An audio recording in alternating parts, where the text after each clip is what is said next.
What is going on, everybody? Primetime Fight Night 20. Cyrus the Looney here, host of this evening, back at it. Obviously, calling all the action this evening.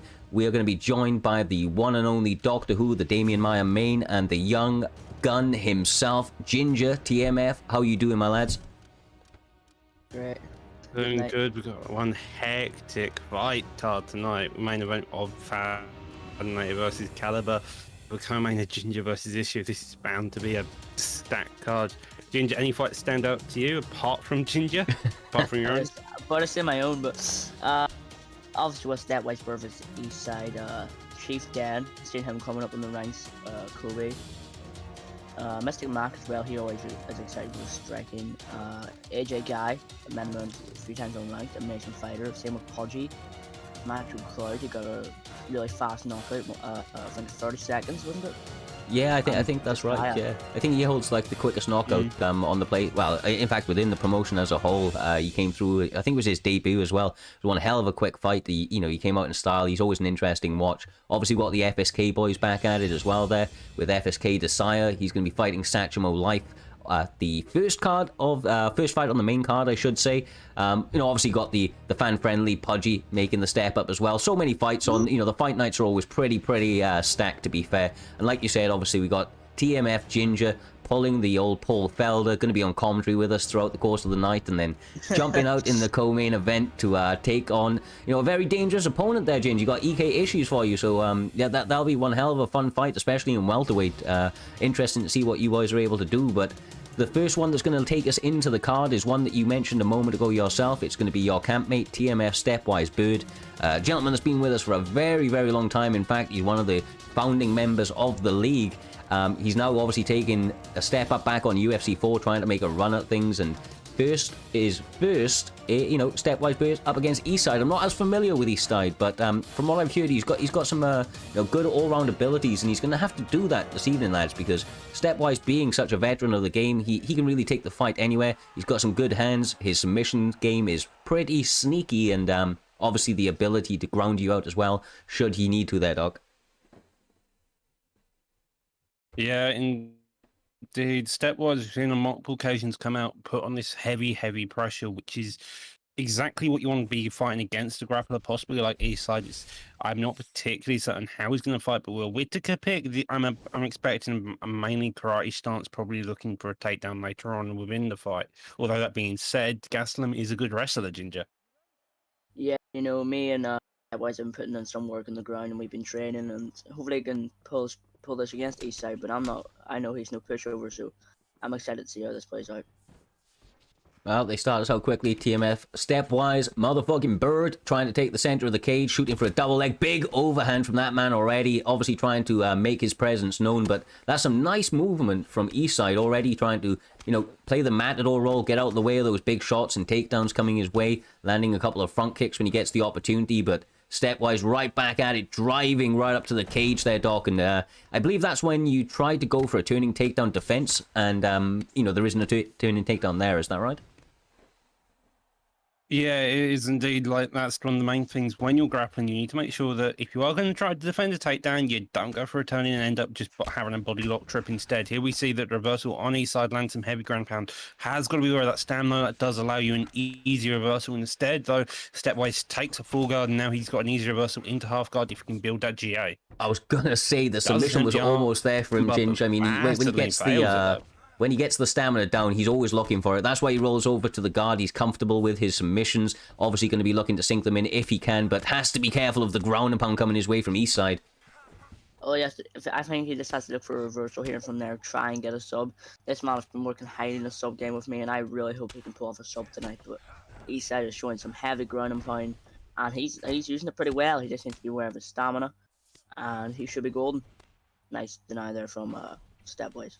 Yeah, the main thing is just being educated about it. Obviously, he doesn't want to sit in the guard of Kevin Gastelum. Got the armbar, got the guillotine attempt. I think he might even have a triangle there, but like I said, Stepwise is not opposed to playing the bottom game. The man's been training jits in real life. He understands that the full guard is a dangerous position for his opponent to be in, but decides to take it back to the feet up there, Doc, and both guys now going to start swinging some hands and feet at each other's face, trying to get that damage off as quickly as they can. Well, both of them are very much evenly contested with the striking. Although Whittaker does seem to be the better all-rounder striker, Gastelum is still a high-level pick, especially this way. He's got the recovery, he's got the hand speed that he can easily compete with Whittaker if he can close that distance and start this boxing up. And that's the main thing Eastside is currently doing to stop it. He's keeping that distance and poking at him as the Stepwise comes in, Ginger. What I've realized, the reason I told Stepwise to pick Gastelum is he got a 95 chin, and I'm hoping he's able to use that to full effect in this fight. But, Eastside's probably getting the better of the exchanges here, getting more head damage and more body damage. He got better of the ground control too, and just offense on the ground as well. So, pretty good all-round performance here from Eastside. Yeah, he's winning the footsie battle, especially on the feet. I mean, a lot of those big shots that are coming his way from stepwise, the hooks, the overhands, so far he's done a great job of just circling out, attacking that lead leg on repeat. And if he continues to do that, the short reach of Kevin Gastelum might be a problem. But as you see right there, to close out that round, once he's able to get on the inside, Stepwise has the combinations to really get some damage off. So, definitely has to be wary of that, does Eastside. But he's done a great job in that first round, as you were mentioning a moment ago. Obviously got to imagine that he's going to try and replicate that coming into the second round. But what would you like to see out of Stepwise in particular there, Doc, coming into the second, trying to make those adjustments? I think what I need to feel from Stepwise is to keep his shots more concise, more simple, more basic, because most of the first round, he was lunging in with a lot of shots. And so that allowed the Whittaker just to dig to that body, plant on his shots and start coming in. Even up close, he's now also throwing a leg kick. That overhand's going to become a massive issue and could easily get countered if Eastside can just time a perfect shot as Stepwise comes in. Stepwise's entire game so far seems to be like this big lunging shot, possibly like we saw in the Woodley-Jake Paul fight, but at least he's throwing this time round. There's a lot more activity out Stepwise. He's definitely trying to go forward. He's trying to lead the dance, but so far the elusiveness of Eastside is being a little bit much. Those side steps, the in and out movement of him, Ginger, really seems on point.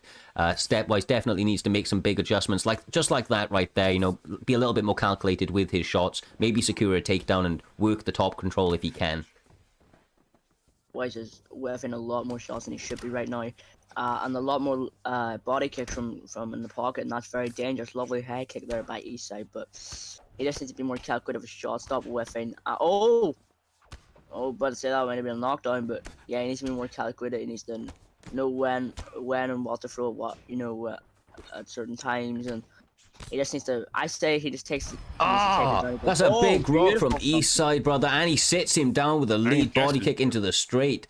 That's a big job for him right there. Now pushing on the pressure, maybe looking for a finish, but we've seen it time and time again. Stepwise really does seem to have a big damage kind of game plan. He's looking to just land massive bombs. There's not a lot of jab straights, although we did just see one coming out of him right there. Definitely needs to pull it all together, be a little bit more technical, because right now, I mean, Eastside's looking phenomenal, whether it be on the feet or on the ground, just starting to put it all together here this evening. Oh! Yeah, another drop there. That is brutal. Mate, how this did is that just a head kick case miss? of... Oh!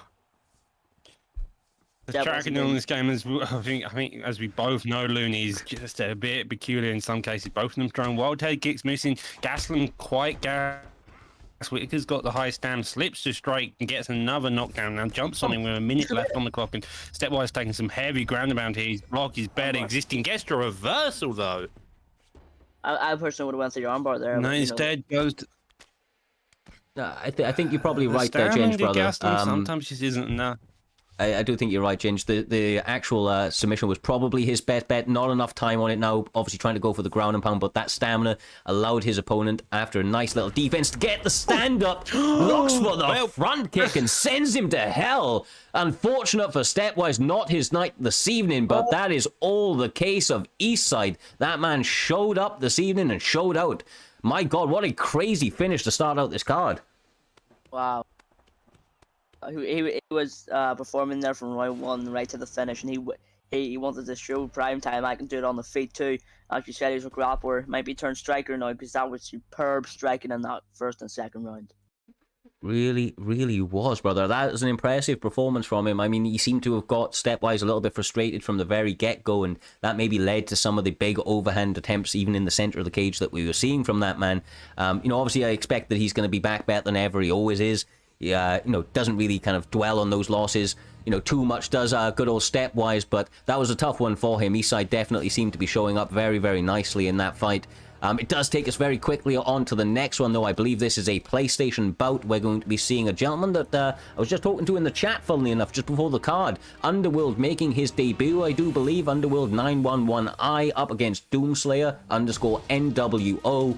These two gentlemen seem to be going for the calf pick. A wrestler dominator up against a kickboxing acrobat, it does appear, and in the light heavyweight weight class as well, calf picks are always an interesting one, but we've said it time and time again. Light heavyweight, these guys hit like Mack trucks. There's so much power in their hands, and You know, it doesn't take too many shots there, Ginge, to put your opponent away. He doesn't take many shots at all, but I'm kind of weird. It's kind of a mixture because you got a wrestler and then you got a kickboxer. So it's a very heavy hitting weight, but maybe we're going to see some grappling here instead of some exchanges on the feet.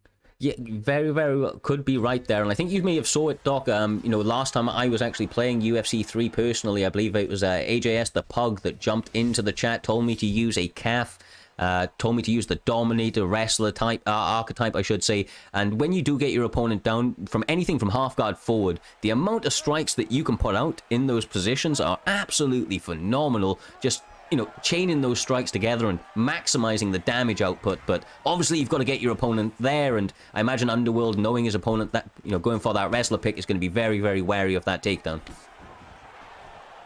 Yeah, indeed, lovely spin there. Does narrowly miss the uppercut. He needs to probably set the strike, as you mentioned a few times, learning across, I think, multiple cards, is to set up the grappling, you need the striking. Set up the set up the striking, you need the grappling, and that's exactly what Doomslayer needs to start doing here. He needs to start pumping out a jab, digging to that body, just making it known that he can be an issue on the feet, so then he can start landing those takedowns. Yeah, exactly what he was doing there with a heavy overhand. That I was going to say, that was some nice work, pumping out that jab, getting his opponent backed up against the cage, and then through the overhand. And that's, you know, a little. Oh, that was a big miss and a perfectly timed takedown. Lovely work from Doomslayer. Not exactly where you want to be if you're Underworld in the opening going. Does the right thing though, Ginger, working his way back to the full guard, but we know these Dominator calves are pretty tough, so I was going to say he's going to have to watch his P's and Q's, but great job separating. Does get the leg kick rock there, digs up top with the head kick. Probably got a leg kick rock off of the vulnerability window when he tried to shoot for a takedown. Lovely didn't attempt with the takedown there. Lead front kick follows through. 3 minutes left on the clock, and both of them are already hectic. Lovely spin kick there as well. Underworld, he's really going for some flashy stuff. Yeah, for a big man, that guy can move. This reminds me of Crypto.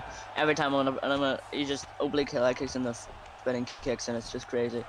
But I don't know if you guys noticed there. Oh, lovely back-sitting transition. But at the start of the match here, they Underworld was throwing a lot of leg kicks, and yeah. There it is again, brother. Yeah, you're absolutely right. You got the stun earlier on. Seems to be going back to it.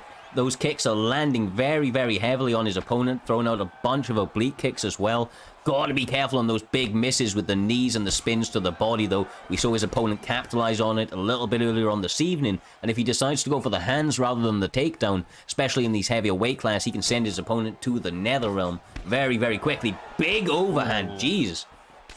Yeah, that overhand has been money for him so far. As you mentioned with the counters, he probably needs to stop with the takedowns off a big counter window and look to actually some heavy punches. You probably get a knockdown off of them if you do land them. Lovely takedown there, though, with the power one, moving back in place and slams it straight down to the open cage. You gotta love it, right, Ginger? I mean, when somebody goes for the power takedown, a lot of the time they instantly slam you. His opponent right there, though, Doomslayer, did a good job of just circling just a tiny bit, so he slams him in the center of the cage as opposed to up against that cage line, and that obviously mitigates some of the opportunities to get back to your feet nice and easily. And I think it was mainly just, oh, this is not something we see normally. Is this a knee bar? I do believe so. Talking to Caliber, evidently. Does get a half guard transition, does ditch it, maybe a bit accidental. With that being said, those head starts going for some heavy ground pound. Does get missed though. Luckily didn't get reversed, and with that would call an end to the first round.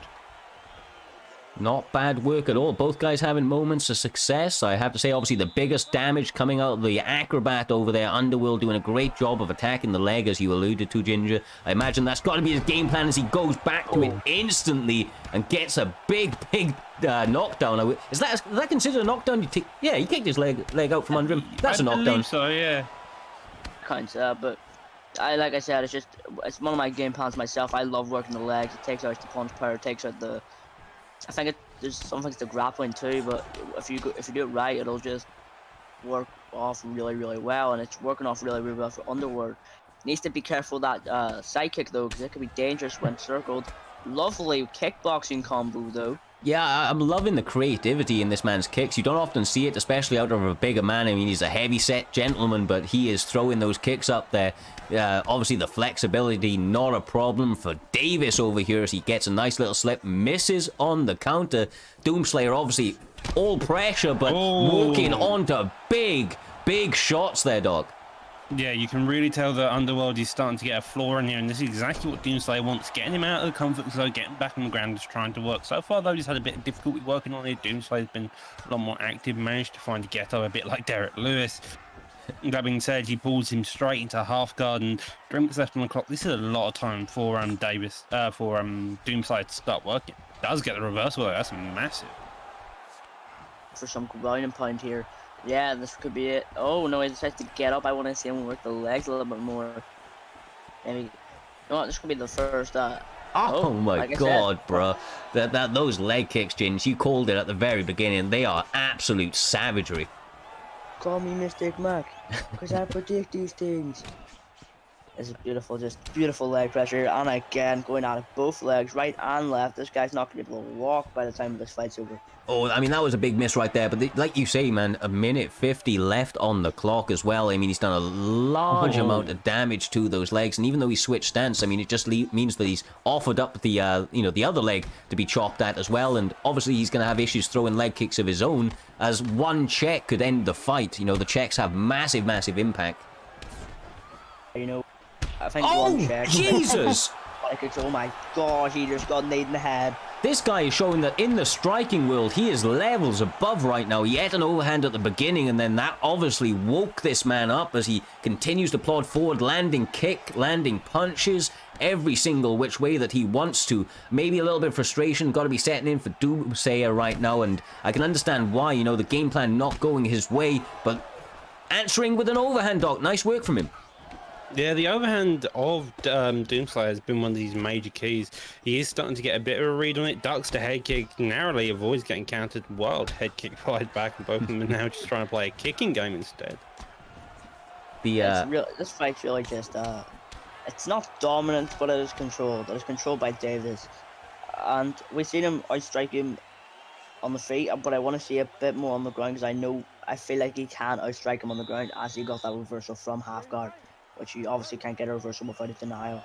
Yeah, he obviously feels very, very comfortable on the feet, and I mean, with the legs being so damaged, I would like him to stay here, to be honest with you. The kicks are doing such good work for him. He's had the recovery that has been vital going into this third round. Definitely has to be careful of some of the bigger shots coming his way though, because obviously his opponent here, DZL, that would be Doomsayer, he's doing a great job with some of those bigger shots, and a nice slam from him. He's got a lot of time to work here, Doc. I mean, you've got to imagine that the ground and pound with the wrestler dominator is the way to go if he's able to slice across into that top mount, or even from this half guard. You know, some of that ground and pound from half guard is pretty savage. Yeah, the top mount, half guard, ground and pound are always good. Knee on belly is an underrated position as well. You have got to remember that. It does exist. You can get an easy stun and slide putting some ground and pound. 3 minutes 40 left on the clock to work, and it's definitely a dominant position to be in, and you don't want to be here. You have got to remember, though, he is looking for a finish. There it is. That's the dominator right there, throwing down a lot of shots, a lot of them mitigated very, very well by Davis, though, Ginger. He did a great job of blocking some of those and posting when it was important. See it again here. Oh, just protecting that a little bit wrong. It looks like on the ground and pound, Doomsayer is going a little bit heavy on the straights, and a lovely get up there by Davis. Yeah, maybe, you know, I've seen him fight before, and I'm pretty sure that that's not a usual thing. Obviously, he's just not a lot of time left on the clock. Obviously, he's feeling like this fight might be slipping away from him with all of the damage coming his way. Uppercut, then the spin to the body. Davis is getting loose out there, and basically everything landing, but another vital takedown from Doomsayer. Still got 2 minutes on the clock there, Doc. You've got to imagine that he's going to... Oh, I was going to say he's going to have to really look to secure these positions, but Davis is not allowing him, just getting straight back to his feet. Yeah, I don't think the ground pound is the way. He's got 2 minutes left. You could try and go for a sub, especially with how low stamina everybody is on both sides. You could probably get one, but that being said, though, he gets a lovely reversal with holding down the dominant clinch position. Does get whizzed out of there, but it's 3 minutes. Ah, brother. Underworld picking those shots beautifully. Beautiful. Flying Superman What elbow. a debut. Lovely body shot there as well, digging down, coming onto this new belly position, looking for the finish. Yeah, nice defense from Doomsayer. Back to the feet he goes. He's got a minute left on the clock. This has been a big performance for him. Got to make sure not to slip on the banana peel over the last 50 seconds. But with the way that this guy's going, chopping up everything that he can, it looks like this is a nice, pretty dominant performance for the debutant, but he gets front kicked, and that's what you need to worry about. We've seen it time and time again. Your opponent isn't out until the fat lady sings, and she ain't singing quite yet. Oh, nope, maybe she is now. Narrative, boy, that's an impressive head movement at the end. Beautiful. That's a pretty sloppy thing to go for if that was earlier on in the fight, but I think that was just rather to not get punched in the face. Yeah, 3-0. Can we all agree with that? Yeah. 3-0 Honestly, he had some moments with the takedowns on that, but that was pretty much a 30-27 due to the damage that was being output, in my opinion. Honestly, Underworld look fantastic. I mean, we don't often see two calf picks in the promotion, especially. So these guys standing out just by their picks alone. But obviously the work he was able to do with those kicks was really, really nice. I'd be interested to see now how this guy advances up the PlayStation rankings and what's really next for him. His opponent maybe just not on his level when it came to the striking this evening, and obviously that's going to be a little bit of a narrow margin as you move up the ranking stock. We've seen it time and time again, right? It's sometimes the debut can be one of the better performances, and then obviously as you move up, you've really got to start dialing it in. He went for a lot of active kicks right there, and sometimes they can be the game breaker. It worked this evening for him, but those spins especially, they can be problematic when your opponent knows to circle to the correct sides and that sort of job. Yeah, indeed. It's also how much cardio a lot of those spins take. If you've got a high level player working in your body quite a lot, those spins will take a lot out of you, and if you get countered once, that ball's going to be gone a lot of the time. It works up until a certain point. If you're good at them and you can set them up, which you have seen some people, even the Xbox guys do. Valentine's one of them, he loves throwing like a body cartwheel kick to the body. But in some cases, it sometimes works, sometimes doesn't. You just need to make sure to set up going down as you fight higher up the rankings. Yes, sir. Yes, sir. Like I said, just being precise with them, and he was precise with them this evening. But Underworld had a fantastic debut this evening. Once again, though, Doomsayer, I'm sure he's going to be back. Maybe light heavyweight isn't one of his favorite weight classes. A lot of the wrestlers like to be in some of the kind of mid-tier weight classes. Not his job this evening, but he showed some good moments when he did manage to hit the mat. Obviously, just a little bit of frustration setting in, so we'll see what he's able to do going forward from there. But once again there, lads, this takes us straight on to the next one. We're going to be having AJS making their first performance of the evening with AJS K5 Fired. If I'm saying that name correctly, I'm always worried I'm saying it wrong, but up against one of the absolute veterans of the game, Mystic Mac, somebody that's been with us since the IFL days, an aggro competitor, as well as fighting within many other promotions. These guys going to be matching up in the middleweight weight class over there, Ginger, which is an incredibly fun weight class. You've got some wrestlers, you've got some silky smooth strikers with the likes of Adesanya and obviously Silver and the like. So lots and lots of options depending on what your style is. A very fun weight, like you said. I've been enjoying it quite a lot recently with Kevin Holland, but I just like to see who we got here. Whittaker versus Holland. There we go. Holland's a very good all-round pick. He's got the wrestling, he's got the different kicks, he's got rubber guard as well. And obviously Whittaker is a very well-rounded fighter in this weight class. Some are considering him the meta, and rightfully so. He's got the power, etc.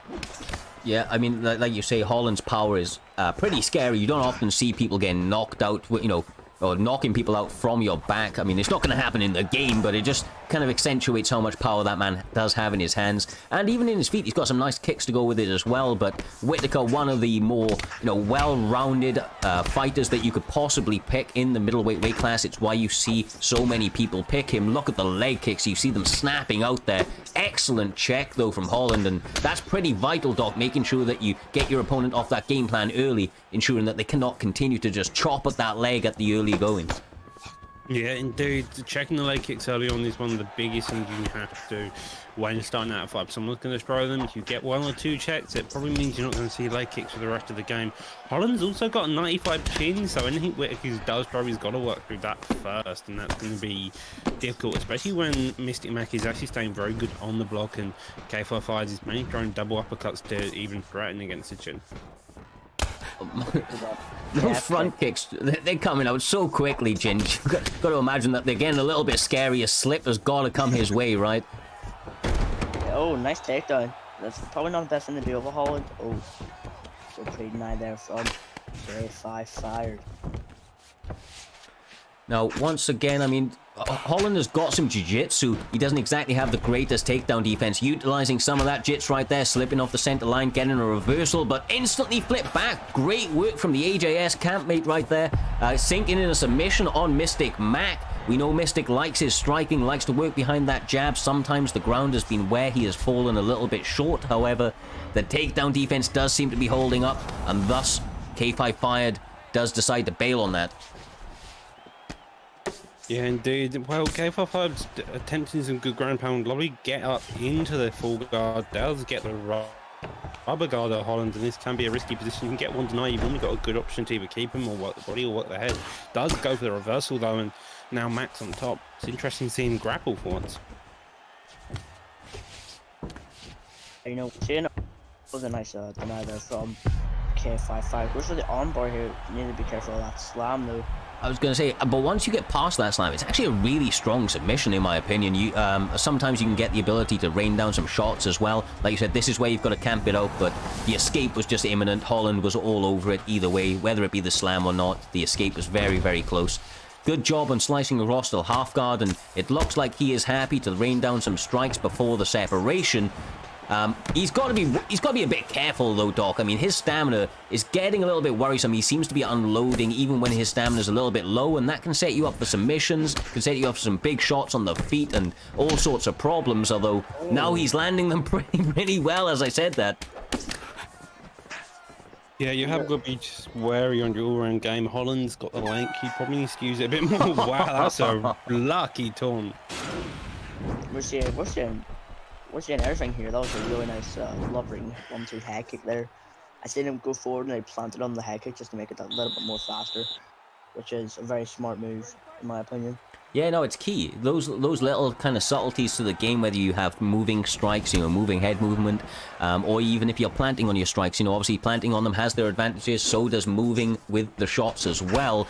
A lot of speed, obviously, and power can be added to your shots. We see him moving forward, trying to cover the distance with it right now. Lots of uppercuts, the overhand narrowly missing, and Holland punishing him to the body with it as well there, Doc, straight after. Yeah, indeed. Matt gets a lovely deny there, goes for his own takedown and just lets him back up. This is using that jab so well, making your block overcommit to the front and then starting range shots from behind. It's exactly what Max is known for, and he's using it fantastically, especially with the reach of Holland.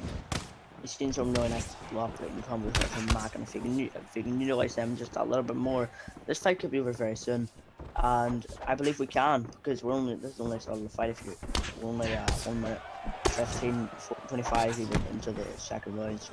Yeah, 3 minutes 30 on the second round, as you alluded to. Holland doing some great work on the inside with the knees, with the hands. The takedown defense seems to have been improved, but once again, we see K5 fired going back to those front kicks, and that's been his biggest strike so far this evening. He's landed about 5 or 6 of them, but the kicks on the inside, that's problematic against a boxer like, Mystic Mac. This man is going to light you up with combinations anytime he gets the chance in the pocket, as we just saw right there, Ginge, and it was a beautiful little combination he managed to sequence together. Yeah, it was really nice combo there. Oh my god, bro. One. Another stun. Yeah, there we go. I want to see more of that one. I want to see that more. A jab straight, maybe a jab with rear hook. More of that would just be perfect for Mac. And that's one of the great things, right, Doc? When you've got the rubber guard, sometimes your opponents are trying to camp that out. Mystic Mac being aware of that, utilizing that moment that his opponent was likely going for the get up and straight back to the brutal shots he's putting together. His hands are really looking on point this evening. Yeah, they really are. This is exactly what you want to be doing as Mac. Just doing that 1-2 and then that kick to the body. That's been his main game of this entire fight so far.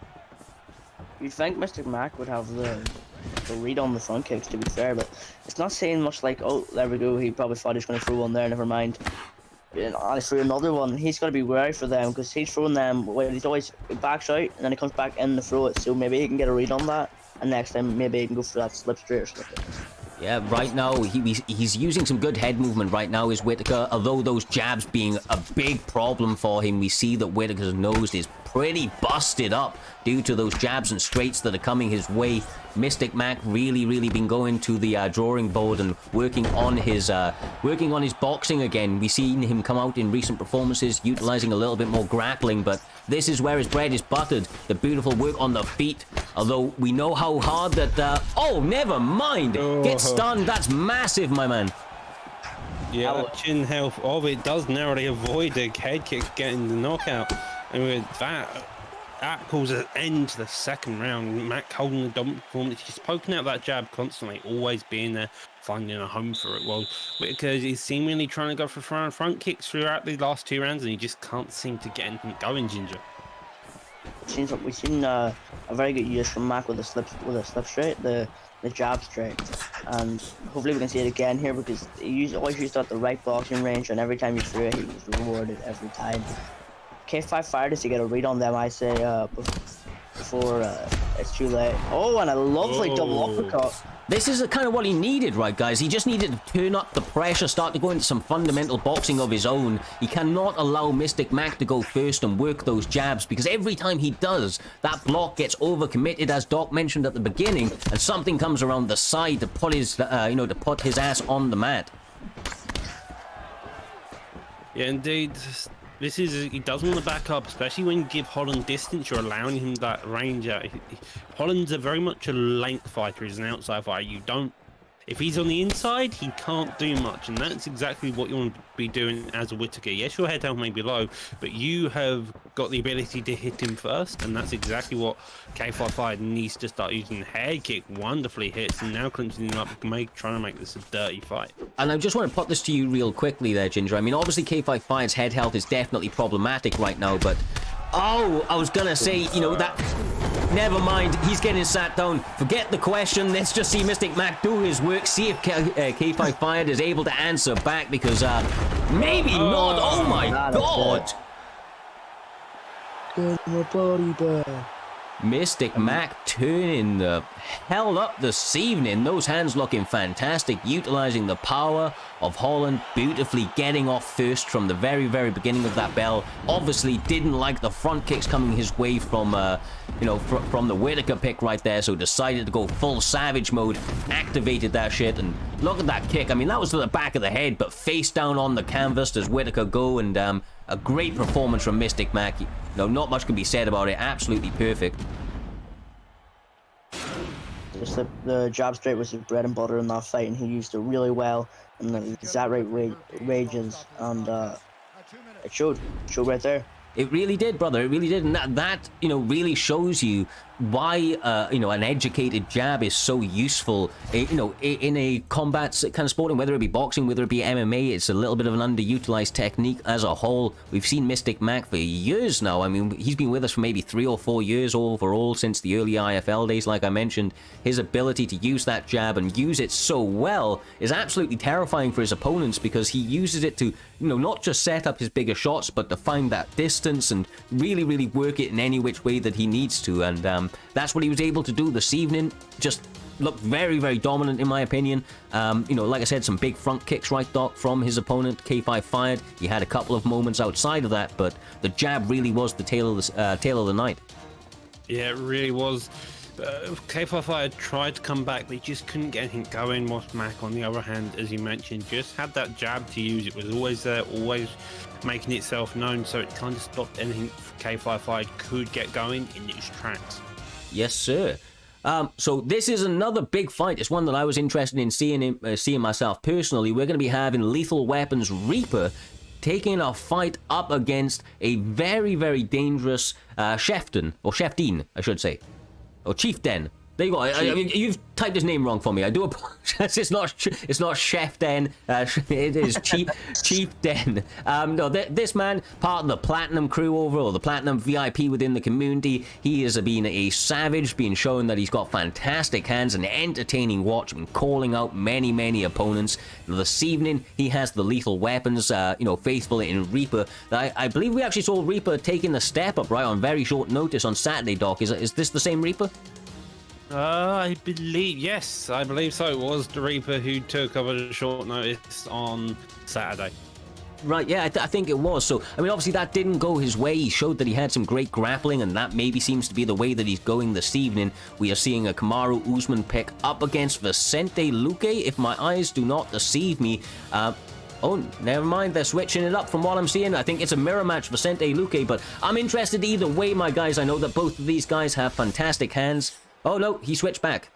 Man, the back and forths, the mental mind games got me messed up. Never mind his opponent, so we'll have to see how he's going to be able to implement that. Kamaru Usman, Vicente Luque, both guys have serious power in their hands, have excellent grappling, obviously in a little bit of a different way, right? You've got that pressure style of wrestling, Doc, from Kamaru Usman, and of course you've got the submissions from the side of Vicente Luque. He's got dash chokes, all sorts. Yeah, I do agree, but on a side note, in my from personal experience, Usman versus Luque is a very tough matchup for Luque. Not because of anything in terms of the stats, of striking, stuff like that. Usman's fairly competent in all areas against Luque with that, but it's the health stats. Because you have Usman, who has such a high health stat, as well as Luque. Luque can take shot after shot, and for the welterweight division, that's kind of interesting because you have meta picks like Burns and GSP who don't take that shot. So if you're not careful, you can easily get dropped while staying in the pocket as Usman. Yeah, I mean, that's a very interesting point. The one thing I will say, of course, is that straight out of Usman is absolutely terrifying. He's going to need to utilize it very well behind the jab if he's going to get any luck going. But right now, we're seeing Chieftain doing some great work. He's been attacking the leg, taking the center of the cage, Ginger, and so far looking pretty good. I mean, over the opening 2 minutes of this first round. He just needs to not fall under the pressure of his power, and he'll be golden in this, but you know, we've seen like pullback elbows, and we know from this when they are deadly. You know, if you get hit with one of them, you're most likely getting knocked out or knocked out. So he just needs to be careful and not crumble under the power of an Usman. Yeah, it's interesting that we've seen those adjustments, you know, IRL from Kamaru Usman, the adjustments he's made to his game with Trevor Whitman in his corner in the striking has really allowed him to maximize the power that he has in both hands. But like you said, he's going to have to really get it working, and maybe the committal to the takedowns, although Chieftain with Vicente Luque is going to be dangerous on the mat. I think this is probably a good strategy for him, even if it does end up back on the feet, right, Doc? As we've said many a time, it sets up your hands because your opponent's starting to drop that guard, looking for that takedown. Yeah, indeed, especially with Usman, if you can get your opponent to drop that guard and allow you to just fire that 1-2 straight down the middle and just hit his head over and over again, it's normally a good sign. Even with the grappling department, even if you're staying in full guard, although you don't get the control time, if you can posture up a few times, dig to the body, dig to the head, you get some significant strikes and you get the damage off, and that's exactly what you need to do to win a round. If you want this Usman, you can play boringly, you can play like his IRL counterpart when he first began. You can just grind the person out until they get frustrated, make a mistake, and then you can capitalize it from that. Once again, like you said, you can just simulation, but what I seen from Reaper when he was on the ground, he was really good at building up GA and knowing when to go for the ground and pound, and he needs to be like that if he's playing Usman to get the head damage and body damage in. So I want to see more of that from him. He's doing a great job of not taking pictures right here. You see him landing beautiful combinations, then circling off. That was a nice leg kick from Reaper, but he needs a little bit more of that sort of stuff in order to get some damage off. Look at these combos to close out that first round. You know, back and forth on some good takedowns from Kamaru Usman in the hands of LW Reaper, but the leg kicks and the combinations, I have to say, from Vicente Luque have him up on my scorecards, at least coming out into the second round. I will take this moment, though, just to curse out Streamlabs, telling Chieftain off in the chat, please refrain from your foul language. I need to get that sorted, my man. He keeps going at people a little bit too much. That's the fight to make. That's the real money fight. Me v Streamlabs on UFC 4. Let's go. Like the Me 6, but with select cult. That being said, though, Luque is starting with some heavy ground and pound here. I thought he did look a bit flustered coming out of round one, to be honest, and I thought he was going to be a bit more aggressive. Those double uppercuts definitely would indicate so.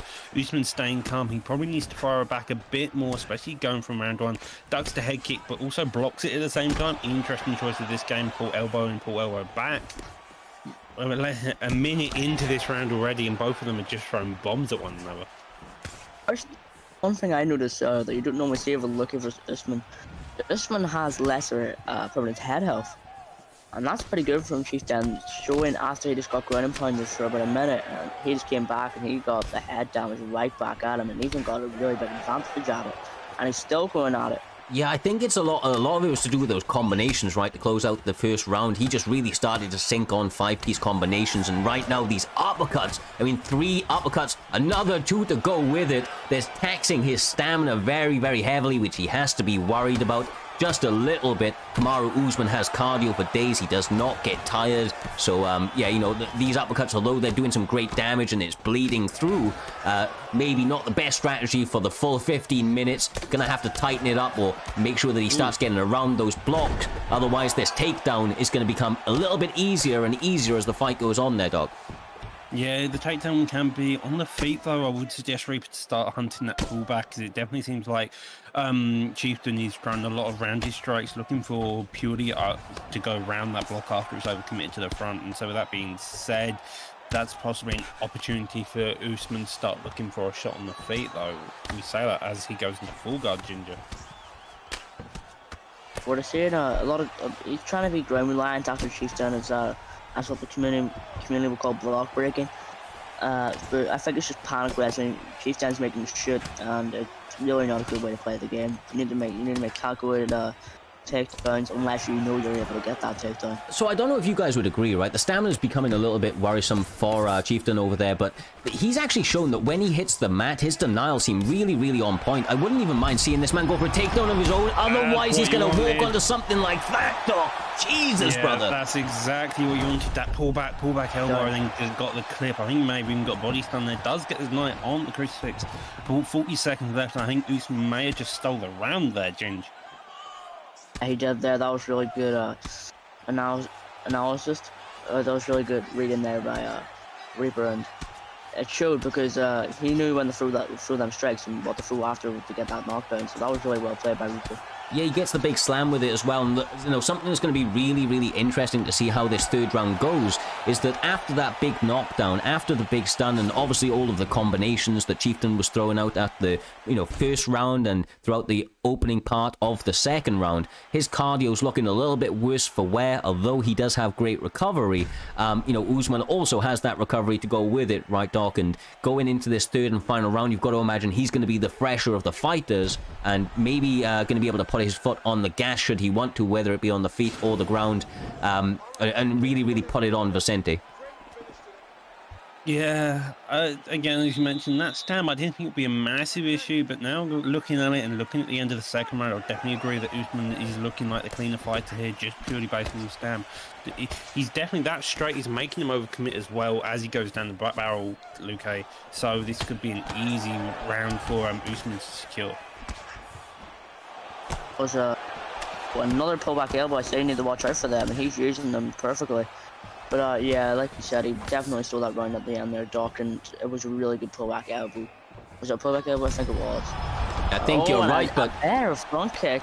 I mean, look, he has zero stamina, but he doesn't need stamina when he's landing shots on the chin of Kamaru Usman. His precision in this third round is absolutely on point, making sure that everything touches that block, and that's the problem right there, though. Massive advantage for Usman in terms of the cardio, the damage not going his way, so he goes for the takedown, and with 3 minutes 35 on the clock there, Doc, he has a lot of time to work on any which way he wants, whether it be the ground and pound or obviously the submission attacks, which are relatively untested at this point in this bout.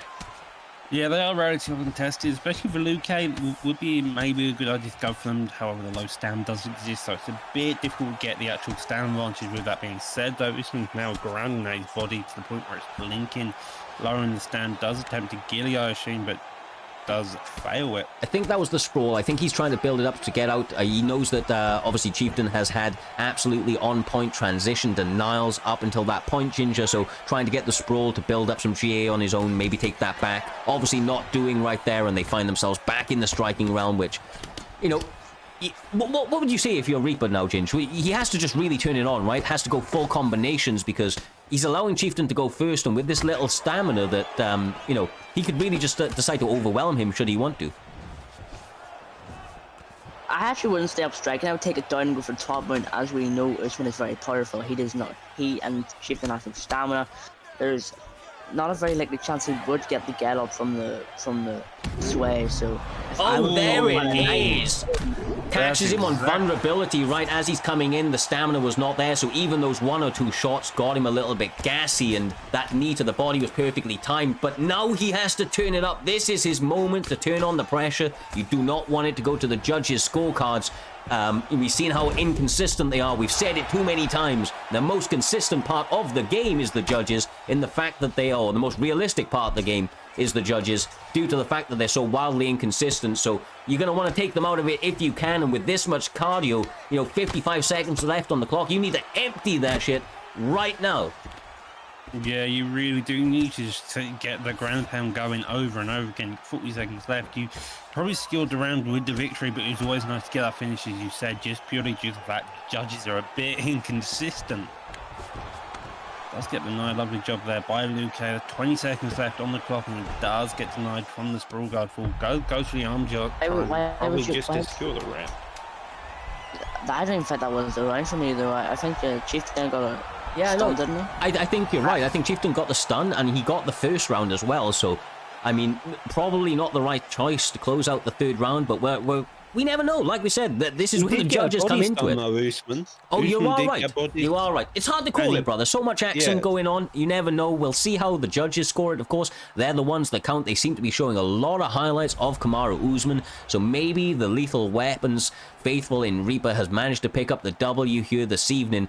A lot of highlights going his way, although, that wasn't fully the way I saw it myself. Vicente landed a lot of damage himself, especially over the course of that first round, and, the third round he got some big damage off as well. Surprised to see so many highlights just go in the way of the Nightmare.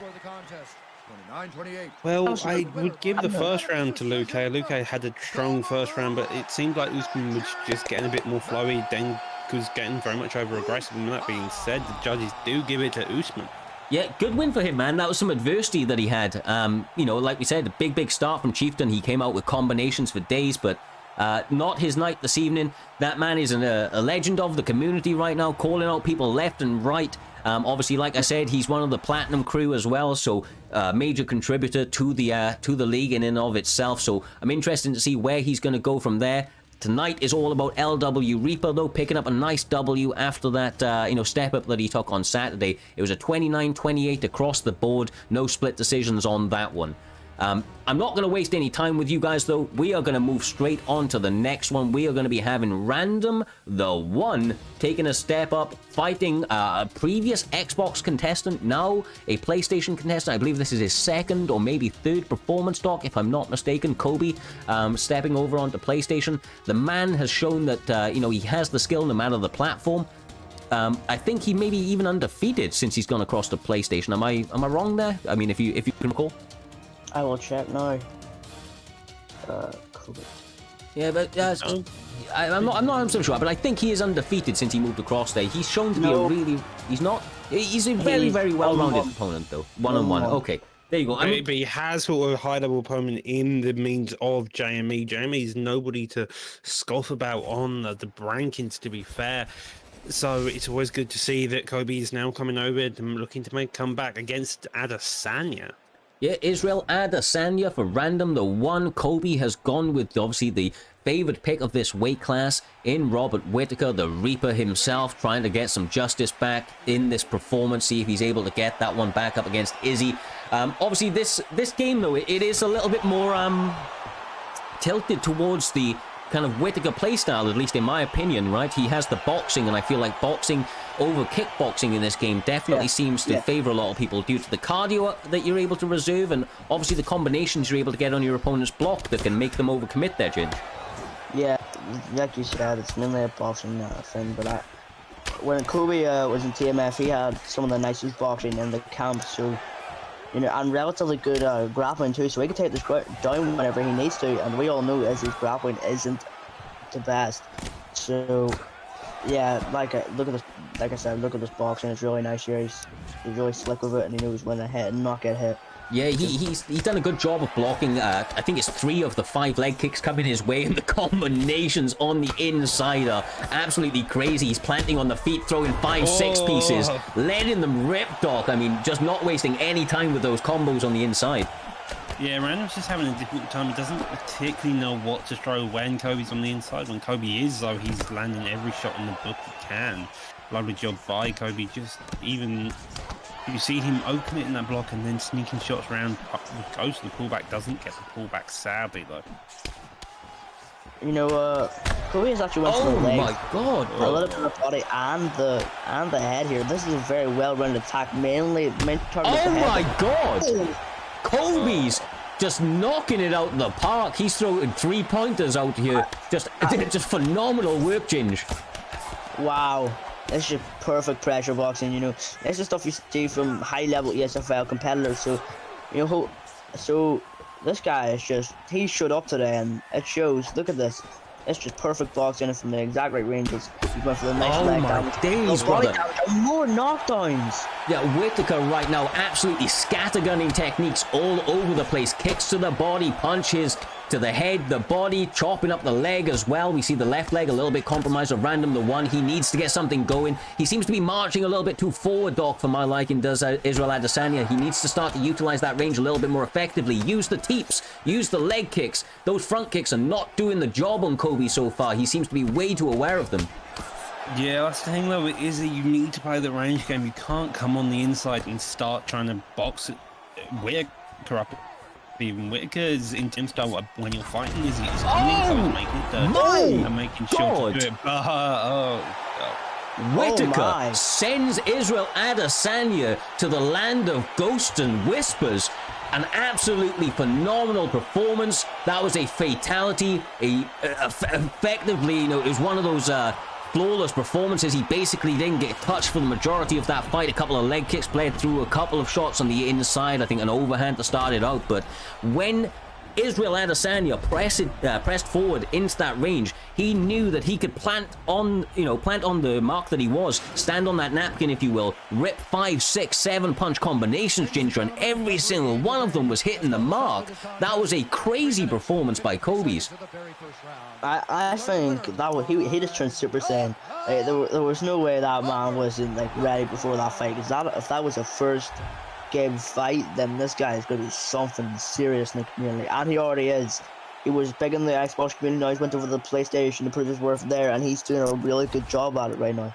Yeah, look at the land percentages for this man in terms of the significant strikes. That's the most important statistics. Obviously, the total strikes a little bit under the 50% mark, but the significant strikes well over that. I mean, I think it was in the 60% range. Just to answer one of the gentlemen in the chat, why is this man on the prelims? He won't be for long with performances like that, my man. And it just goes to show you the level of competition within Primetime MMA. That is why so many of our guys make it through to ESFL. We saw the card on the weekend, the Saturday, obviously being called by Robin Black and so on. I think it was literally, other than 2 people, everybody came through the rankings within Primetime MMA, and that's exactly why we not only find new talents, they are developed under the lights of Primetime MMA from the start to the end. You know, yourself included there, Ginger. You're a guy that's recently got your comp roll, starting to make obviously waves of your own. You been working on on your game with the likes of the TMF boys and many others within the community, and starting to put it all together. So, this is the place to do it. Join the school for hitters. Join the Discord if you haven't already. Get yourselves involved, because this is the place to get yourself honed in and ready for that next level of competition. Yeah. This is really showing here. I wouldn't be where I am today without Primetime and the boys at TMF. And I met the boys at TMF through people at Primetime, so I wouldn't be where I am today. And I'm not saying I'm better than anyone, because obviously everyone's got the most insane potential ever. Just need to unlock it, but I wouldn't be where I am today without TMF and Primetime. Well, we appreciate that massively, and like I said, there's many people, even like the likes of Zayaf right now, arguably, by many people's recognitions, one of the best players on the game currently, and he started once again back in IFL before we were even Primetime with ourselves, and like I said, it's all about the journey that you're willing to take, putting in that work, coming out here, willing to fight anybody, any weight, and it really does add to your repertoire, build those skill levels up, Doc, and gets you ready for anything that can come your way. You see so many different people come through the promotion with so many varying styles. By the time that you've got through, or got yourself into that top 10 rankings, a lot of the time you're basically ready for anything that can be thrown your way. Yeah, it really is the case, and those people who do enter it and don't go through every style, you normally see a mixture of those styles in those rankings as you go up, and so you constantly face with different adversary, different styles, and a lot of the time, as I've heard KM boys say a lot of the time, styles makes fights, and that's always the case. Sometimes one fight may be easier than the other, although he may be a harder opponent in the long run. It's just the way it can be. Yes, sir. Yes, sir. Well, what I'm going to do right now is we are going to be moving on to the next one just to give these guys a little bit of hype as we go into it. We have EK Warbsy. Not much needs to be said about the EK boys. One of the better camps on the scene, period. Have an absolute stable of killers, grapplers. Obviously, they formed with BFAP and did a great job of consolidating a lot of the talent within the community. Warbsy was one of their more recent additions, I do believe, and he's been showing to be an absolute killer. But he does have his work cut out for him this evening there, Ginge. He's stepping up against one of the guys that's been with us for 3-4 years, took a little bit of a break at the beginning of UFC 4 in AJ Guy. This guy is an absolute savage. I believe he's part of the FSK boys now as well, the Flow State Kings, and genuinely, I'm really high on AJ Guy. You know, a little bit of ups and downs, but as I'm pretty sure that you know yourself there, brother, this man can do it all, whether it be on the feet, whether it be on the ground, just a very, very diverse repertoire. Yeah, like I realized that name there. Was it Flow State Kings? I like that name. But back to the point. I fought both these men. EK was on the lights of prime time, but an AJ Guy, I've only sadly fought him on ranked. But both these men are just outstanding at the game they play, and I've seen Warbsy he tries to sneak in the body shots, but AJ Guy just it's like he knows everything. I'm gonna throw 10 seconds before I throw it. Yeah, just when like the name would dictate there, Doc, when they get into that flow state, these guys are absolute savages in the octagon. Some of the nicest guys out of the octagon, but in the octagon, they know how to put that work in. Obviously, that's like I said, though. That's always the case when it comes to this community. Some of the best players are the nicest guys you ever meet outside the cage, but in the cage, Styles, Trixie, just to name a few, are emotionally abusive. Yes, sir. Yes. So we have the Flow State Kings up against the Elite Kings. These two guys going to throw down in Primetime Fight Night 20. All of the hallmarks of an entertaining bout as we see a Dustin Poirier mirror match. Let's get this shit going. We did see Warbs. Go on, Ginger.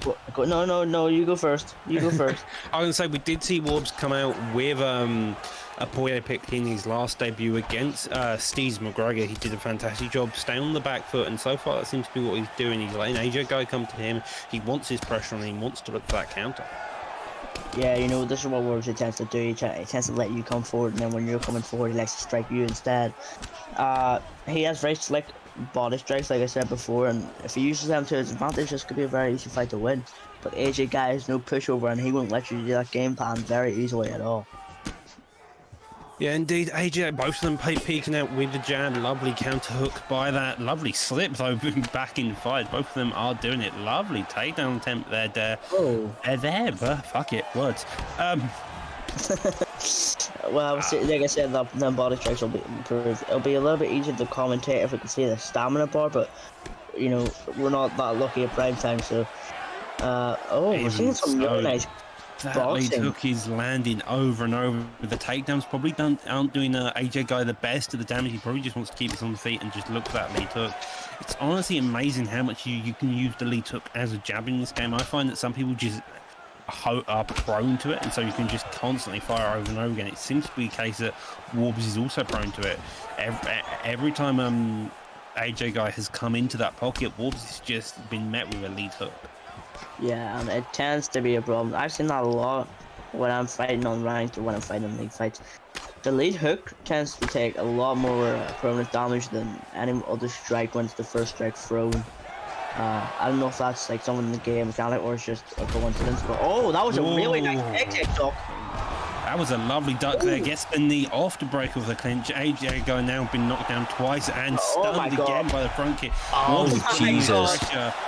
Jesus Christ, he's in a risky position with 30 seconds left. Narrowly avoids it and gets the slips into top mount, Looney. Yeah, I mean, he's such a durable guy. He has the ability to mitigate some of that damage he's going to need to, because this damage is starting to add up. The thug jitsu from Dustin Poirier in the hands of EK Warbsy, raining down some powerful shots. Now he hit the mat. Obviously, a lot of time to work on. not a massive amount, but 55 seconds could be a lot of time when you're on your back, especially when you're injured there, Ginger. You know, we're seeing all the blood being scattered around the octagon. Although that is a phenomenal reversal, staying composed in the face of adversity. Going to spend this last 30 seconds on top getting some of his own shots in, brother. Yeah, that was really superb defense there from defense or offense from Origin. Very good defense as well from AJ Guy. That was 4 stuns in a matter of like what 10 seconds, 15 seconds, and that's something I've never seen before. And that's amazing boxing offense. So he really needs to keep this defense up if he wants to champion this fight. Yeah, again we see that ducking head kick hook there. That was really what kicked it off there, and then after that all hell broke loose. Yeah, indeed, that was a lovely job by Wolves. He did look like he was losing the beginning part of that round, but from that knockdown onwards, he held the dominant position in the round, securing the round because of it as well. And with that, we're going to round 2, a touch of gloves to start things off, Ginge. Yeah. So I'm just going to jump in very briefly. Now, like I said, these Flow State boys, they do not get flustered. Taking his opportunity at the beginning of the second round to get momentum going on his own accord. AJ Guy getting that slip counter, sitting his opponent down, and this is where he's dangerous when he starts to get into the flow. EK Worbsy needs to mind his P's and Q's, go back to the fundamentals and try to get some of the big damage off of his own after such a big round. You know, it would be a big shame for this man if he started to let that slip away from him at this point there, Ginge. Yeah, what I noticed about both these camps, FSK and EK, none of their fighters get nervous. Not nervous, but they don't fall under the pressure. No, like we said, diamonds are made, brother, under pressure, and it's, you know, a suiting pick for both of them going Dustin Poirier. These guys are being formed under the bright lights and showing that they have all of the skills to pay the bills. Nice spinning back kick there, Doc, from, I was going to say Dustin Poirier, but AJ Guy with another combination. Yes, the knockdown there comes down with the clinch. He's looking for that finish, punches him several times. Now in clinch, he does take the back, drags him down into the side control, the low stamp of AJ Guy whilst holding top position. This is a risky place to be. That was really good there from AJ Guy. I'm considering that I still at the start of the round really boosted his confidence there after being stunned 4 times in like 15 seconds. So I'm considering that was what really boosted the confidence there at the start of the round. Well, we've seen it, you know, from many, many people, yourself included, Ginger, right? The fight is not over until your opponent is out or that last bell rings. We've seen last-second knockouts, last-second submissions in this promotion, so even though there was a big, big start from EK Worbsy, AJ Guy definitely not out of the fight as he's showing at the beginning of that second round and throughout the course of this second round. However, the same can be said about Worbsy. The man is dangerous everywhere, so, you know, you have to watch yourself in every position, and with it being the mirror match, I'll say it, I've said it before, I'll say it again. It is about who's better behind the sticks on that night. There are no advantages in terms of who's got, you know, certain techniques and so on and so forth. So it really is about who's going to be able to get those positional differences and those, you know, fight for those kind of millimeters in a fight, you know, that really can't afford massive amounts of you know, margins for error. Yeah. Like you said, it really is about skill here. To be honest, it's just the first round went to Worbsy easy, but this one's going to AJ Guy easy now. It's really just a mix up of styles here. You know, he really didn't fall under the pressure after he'd just been ruined in the first round. He came back and now he's ruined and Worbsy right back at each other. So it's really I want to see what both these fighters do in the second round now. 20 seconds left. If it makes it to that after the ground thing. I was going to say, if it makes it to that, that was a nice little reversal, though. EK Worbsy, not a lot of time, but he's going to try and get some ground and pound off of his own. As you can see, the head health, obviously very suspect from both guys at the moment. They are really doing a great job of raining down shots on each other, and you've got to imagine that one perfectly timed pull counter slip off that center line can send the other man into a world of hurt when both guys are starting to get a little bit gassy and a little bit worse for wear in terms of the health statistics there, Doc. Yeah, well, again, AJ Guy got the knockdowns in the second. Worbs got the knockdowns in the first. So in terms of leading health advantage, you would expect AJ Guy purely for the fact he's landed some shots. Even then, he landed some lovely shots there.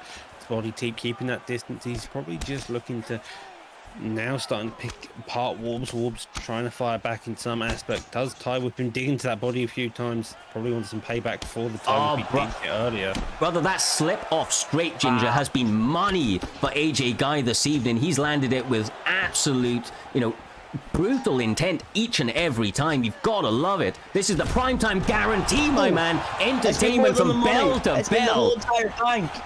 Oh my god. And it's over. Whoa! Like I said, primetime guarantee. Every single time these guys show up and show out, no matter where it's at the beginning of the card, early prelims, main event, main card, doesn't really matter. These guys always putting on a show for the ages, and two very high-level competitors duking for them. Just like I said, the narrowest of margins in this fight was able to dictate who was the victor, and that one goes to FSK AJ Guy. A big W, a big feather in his cap, and him and his camp are going to be feeling very, very high. After that one, I'm sure the after party's going to be lit. AJ Guy now moves to 6-3. That's a pretty good record. Now we're going up Very to regretful for saying how many killers were in this leg and how hard it is even to get 6 solid wins from this position. That being said, though, we move on to the first fight of the main card with Desire versus Satchmo Life. This is bound to be a good fight. Desire, a good striker. Satchmo, striking base with a grappling advantage. I don't know who I would say would be the betting favourite in this fight. I gotta go with Desire because he's ruined me so many times online.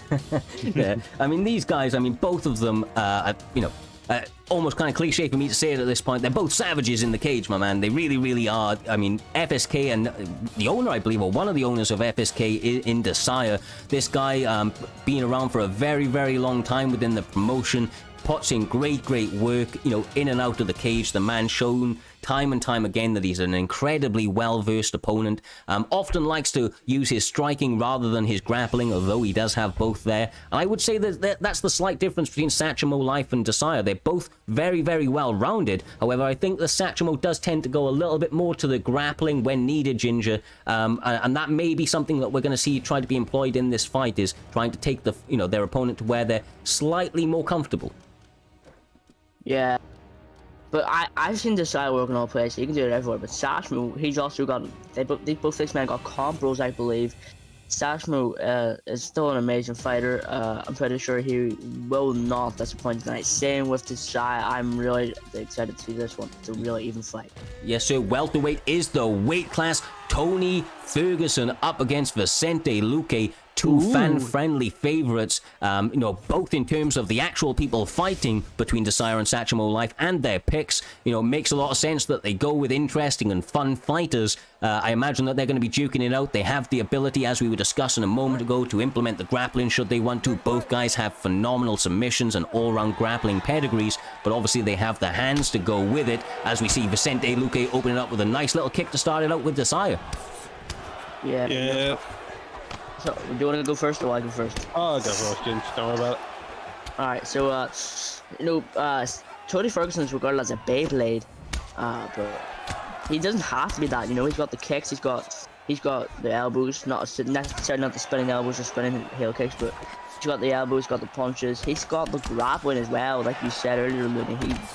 He has got the grappling and solves to finish the fight if needed, if it doesn't go all well in the stand-up, but same with Vicente Luque, they're both pretty Oh, that is a heavy body shot, getting the stun already, and Ferguson now putting all this pressure, flying knee attempt as well. This is some crazy stuff you do see from Ferguson. Yeah, it was unorthodox, right? After he gets those body kicks and he goes 2-3 body kicks, his opponent gets rocked. Obviously, his hands are naturally going to drop, so his, Satchmo being aware of that goes for the flying knee, but look at that well-timed knee from Desire. He knew the takedown was coming. Flies that knee up and it just narrowly doesn't do the maximum damage due to I think it was the block that was there. He managed to get the block just back in time, but this is what we say between these guys. It's going to be a very narrow margin on who's able to come out on top as we see them duking back and forth for position. But another body rock. Satchmo with these body kicks, Ginger, they're so on point. Yeah, it's like he knows exactly when to throw them at the exact right moment. you know, and it's like DJ Khaled. It's just another one, and he'll do it again and again and again, and it'll work every time. And we're seeing head kicks used a lot. Oh my god, he's going crazy. Oh! That is a brutal shot. So far, Sachimo has landed everything shot he can. Decides kind of on the back foot, just trying to find a shot that finds anything to put Ferguson away. Sachimo, on the other hand, is just having an easy time cruising along this entire fight. There it is. There it is right there. I was about to say, as we saw in the last performance from AJ Guy, these FSK boys, they do not go away easily. So although we're having a lot of success from Sachimo Life, he has to mind his P's and Q's. He has to look for that killer blow and be careful doing so. Otherwise, Vicente Luque in the hands of one of those flow state kings, you know, could turn the tides around, especially if he's able to make it to that second round. Although I will say that Sachimo obviously looking absolutely impeccable over the course of those first 4 minutes. Yeah, we've seen Tony Ferguson's card stamina go quite low there, but the thing is, Sachimo's been landing at such a high percentage, and Tony Ferguson with that high of cardio stat, that probably won't go, that'll probably be pretty high by the start of the second round. Yeah, you're absolutely right. I mean, both guys have phenomenal recovery, and one of the biggest deciding factors to alter that is going to be the damage that's being put out. And of course, that has all been Sachimo Light putting out that damage. Although we are seeing some nice elbows on the inside and a couple of nice denials on the ground towards the end of that first round. Look at, you know, like we see, very close statistically, right? However, the damage just being massively on the side of Tony Ferguson with those body rocks, and that's likely going to have taken that round for him. Once again, though, gonna have to be careful starting out the second round. We saw how easily AJ Guy was able to turn it around just with one beautiful slip counter and then ride that momentum when he hit the flow state. So Sachimo's gonna have to mind all of those P's and Q's should he want to continue with this, you know, absolutely emphatic start that he's had to this fight. Yeah, he needs to watch the stamina there, and needs to watch throwing body kicks in pocket range, because it'll just end up not being a very good thing for him. I need to watch stamina too. I've seen him use a lot of stamina when he enters the pocket. Oh, so look at those combos. Those are the ones, right, Doc? Those are the ones that really start adding up when he lands those 3, 4, 5 pieces going to the body and to the head. They, you know, they can really catch you brutally, just like that. Sachimo answers back with one of his own.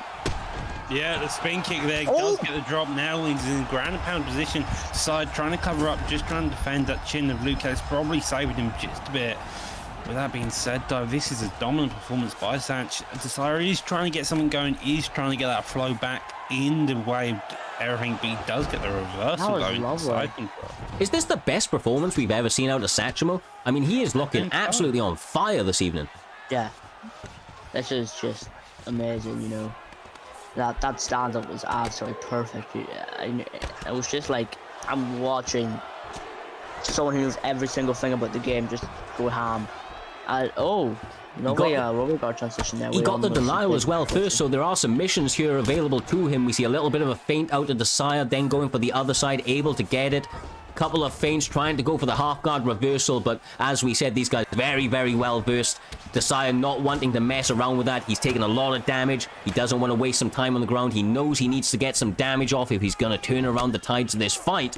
Although doesn't look like Sachimo Life is going to, you know, is giving him very many options for it. He seems to be going first each and every time, and when he's going first, he's winning the exchanges there, Doc.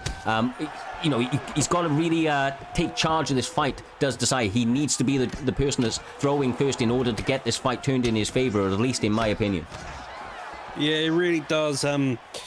Desire just needs to find that one clean opening. He had a couple successes, but so far Sach has looked very much clean. He's just landing every shot he can do. As you see there, that was just fantastic. Again, that spinning elbow. And now he's looking for that ground pound. Instead, though, he goes for a dart or anaconda. That was a finish the fight submission. I believe. I actually don't know which one this one is. It could be absolutely any of the above, but he obviously nice escape from Desire. 30 seconds left on the clock. In top mount, he ends up going. A leg lock attempt denied. Well, I imagine we're going to see a posture up and some ground and pound coming his way, trying to get some damage off. But perfect defense, Ginger, from Sachimo. That was beautiful. That was just read him perfectly, didn't he? I can't really comment on that. He just read him. Yeah, it's definitely 2-0 to Sachmo in my books. Anyone else have any differences? Or No. That's definitely two up for Alright. Sachmo Life. The damage that he was able to put out, the knockdowns and so on, I'm completely with you on that one, my man. But as we've said, the fat lady has not sung quite yet. That final bell is yet to ring, and we've seen it time and time again. He's got don't do that in your opponent's face. He may put you out if you're standing within range, taunting the man. We know how hard Vicente Luque can hit, and if he's able to time one beautiful shot, then once again he may be able to turn your lights out. Although that durability of Tony Ferguson may keep him in it over the course of this last round if he's just able to mitigate some of that damage out there. Yeah, it's looking like he can start land some shots, but Ferguson so far he's doing it. There it is! There it is! Oh my god, I was going to say don't talk like me and like I smack you in the face, but it turns out it was Tony Ferguson getting smacked in the face. What? Well then! I'm sorry, but I'm going to spam some... The comeback kings. I'm spamming some Indeed you emotes in the are. chat, my man. I am spamming some emotes. That was absolutely phenomenal. I was saying it the entire fight, right? And as I was saying it throughout the fight, I was like, well, Sachmo just isn't letting that go. He just isn't giving him that opportunity. But my God, did Destaya stay composed, did not allow himself to get frustrated, found that opportunity for the ducking, the duck under the head kick, came up with a beautiful shot and turned his opponent's lights out. As I said a little bit earlier on, was able to send him to the land of ghost and whispers, and in a beautiful way. Ginger, he was getting beat the entire fight, brother. He found that one shot. It was a punching bag. He manages to just do it. Lovely job there by Desire, just doing it fantastically. Oh my. Yeah. I mean, I'm absolutely blown away. I need a couple of seconds to recover, I think, before this next fight goes on, because, that was absolutely phenomenal. What a fun-ass fight that was. But talking about fun-ass fights, we have some... The man, the myth, the legend, Pudgy, yes. That is correct. As you can tell, Pudgy has been around the scene for a long-ass time. He is a fan-friendly favorite. The man is all about the pressure, likes to land some hands, likes to put his feet up there and kick you in the face should he get the opportunity, trying to hand out bean pies any which way he can. Although he has got his work cut out for him. BST Kenny is a gentleman that's been coming through the scene pretty well so far, making a run-up, obviously finding himself in a position with the legend himself in Pudgy. So Cliffy McTacos over here, acting almost as the gatekeeper in this fight right now, taking up a newer comer in the promotion, right, Doc? Somebody that's been putting together some good wins. He's trying to secure himself still as one of the top positions, and he's going to have to do so against Kenny this evening, who has been looking phenomenal up until this point. Yeah, indeed, both of them look like good strikers. Both of them do look fairly competent on the ground as well, and both of them just trying to make that break into a win streak just so they can get a ranking spot. And with that being said, straight into this mix with both Font versus Yampik in the bantamweight division. BSD Kenny is in a 2-fight win streak against Desire and Scythe. Big names, brother. Big feathers in his cap, and that's exactly what I mean. He has shown that he is a legitimate, credible threat. He's going to have to deal with the pressure of Rob Font in the hands of Pudgy, though.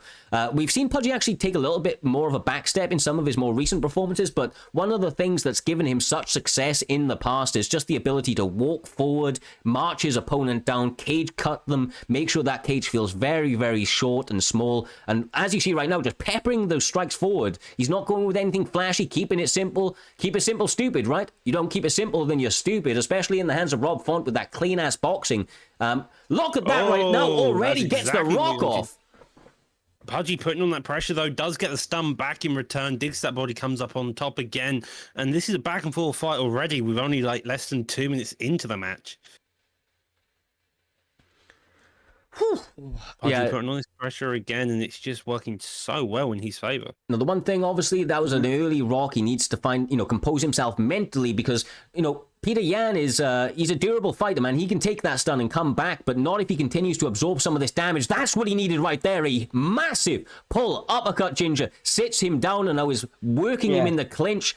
I thought he was going to go for a takedown, which is actually a probably good idea right now. I think that, if I'm not mistaken, that is one of the advantages that he's going to have in this fight is the grappling domain with Peter Yan, at least statistically. Sorry if I'm shoving my tactics down your guys' throat, but obviously, Rolfon has good leg kicks, and Peter Yan has a very low leg kick health stat. From what I do remember, I think it's only an 88 or a 90.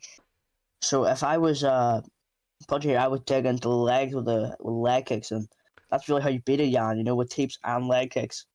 So it's a very, very interesting point. I'm not a statistic guy, so I always love to hear the inside knowledge on how the statistics work. So maybe working that leg kick is something you can go to, but right now it's all the hands. Just to answer out, I think it's Gemini MMA in the chat. Pudgy fights every guy out here like they said something about his mama. That is the way that he fights, my man. He does not waste any time, but this is a bad situation. Nice work from Kenny, landing some ground and pound. Pudgy did a great job of mitigating some of it, getting the posture down and working his way back to that half guard position there, dog. Yeah, Pudgy, well, as you said, Pudgy is just an aggressive fighter, and this is exactly how you want to deal with an aggressive fighter. You want to take him down and hold him in a dangerous position like Crucifix. Side Saddle had some really underrated elbows, and if you want to slow down an aggressive fighter, you take him down, you work him, you get denies, then you start hitting them in the face over and over again, maybe to calm them down. If it doesn't work, just go for the knockout. Yes, sir. Now, once again, just going to take this opportunity. If you are new to the league itself, make sure to hit that follow. We hit these league fights at least twice a week, each and every week, putting on non-stop action. The primetime guarantee is that each and every fight is going to be an absolute barn burner. And as you've seen tonight, every single one of them living up to the hype. One of the gentlemen are going to hit you with the Discord link. So if you're new about town, make sure to join the Discord, sign up, the School of Hitters, get on some of the events themselves, work your way up those rankings, and show everybody that you've got the skills to pay the bills, as these two gentlemen are showing us right now. Yeah, I'm already enjoying this fight, you know, Pudgy and Kenny, but I've got to give it to Kenny so far. We agree on that? I want to give that one to Kenny. As much as I love Pudgy, I'm giving that to Kenny. I'm not too sure. It was a tale of two halves, right? I mean, Pudgy took the first half of the round, but, obviously Peter Yan came back in the second half. But it's also counted on damage too. And for what I'm saying, Pudgy has the slight disadvantage in head off, and a lovely head kick from Kenny. Yeah. I mean, Kenny is trying not to get killed this evening. Hasn't been killed so far in the octagon. He has gone 2-0, I believe, is what you said from the record server over there. So, I mean, obviously he's trying to hold on to that O right now, trying to make sure that he progresses up, so remains undefeated, which is incredibly difficult to do, especially when you start fighting off against absolute killers like Pudgy. But he seems to be up to the challenge, Doc. These strikes are landing with pinpoint precision. Yeah, indeed. Pudgy's just happy. He had a bit of adversity in the second when he did get taken down, but he's just non-stop walking forward, looking to break that block. And Kenny's doing the same, honestly. He's fighting the exact right fight. He's keeping the length. Although Rob Font's longer, he's got the length to compete, and he's just making that block known every time he comes forward. Pit, pat, just working that block down every time. Yeah, I'm still not seeing the leg kicks though from Clifford McTacos. It's disappointing. I'm going to call him Clifford McTacos. I'm going to do that, but it's a bit disappointing to see, but, you know, I'm pretty sure Pudgy going to pull something back. We all know that. Watching his fights. He is always game to the very, very end, trying to get some of those combinations going right now, but Kenny is looking very, very good. He's looking fresh, seems to be taking the center of the cage. Has to be careful. He threw a couple of shots on the entry right there, Doc, but then got caught taking pictures. Pudgy capitalized on that and ripped together a 4 or 5 piece combination that started to get through that block. Yeah, it can.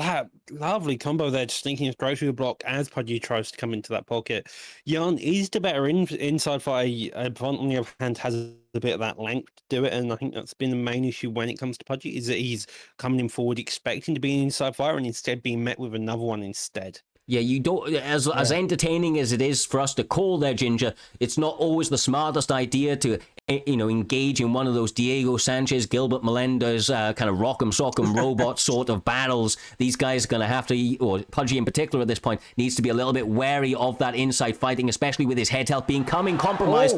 But there he gets it done, brother. Big combination as we has a flurry of sound for a moment. I don't know where it's gone, but I would love to hear the impacts landing on these two gentlemen, because they are landing absolute crazy shots on each other, just maximum damage coming out as we see Kenny raining down the ground and pound in the end of this second round.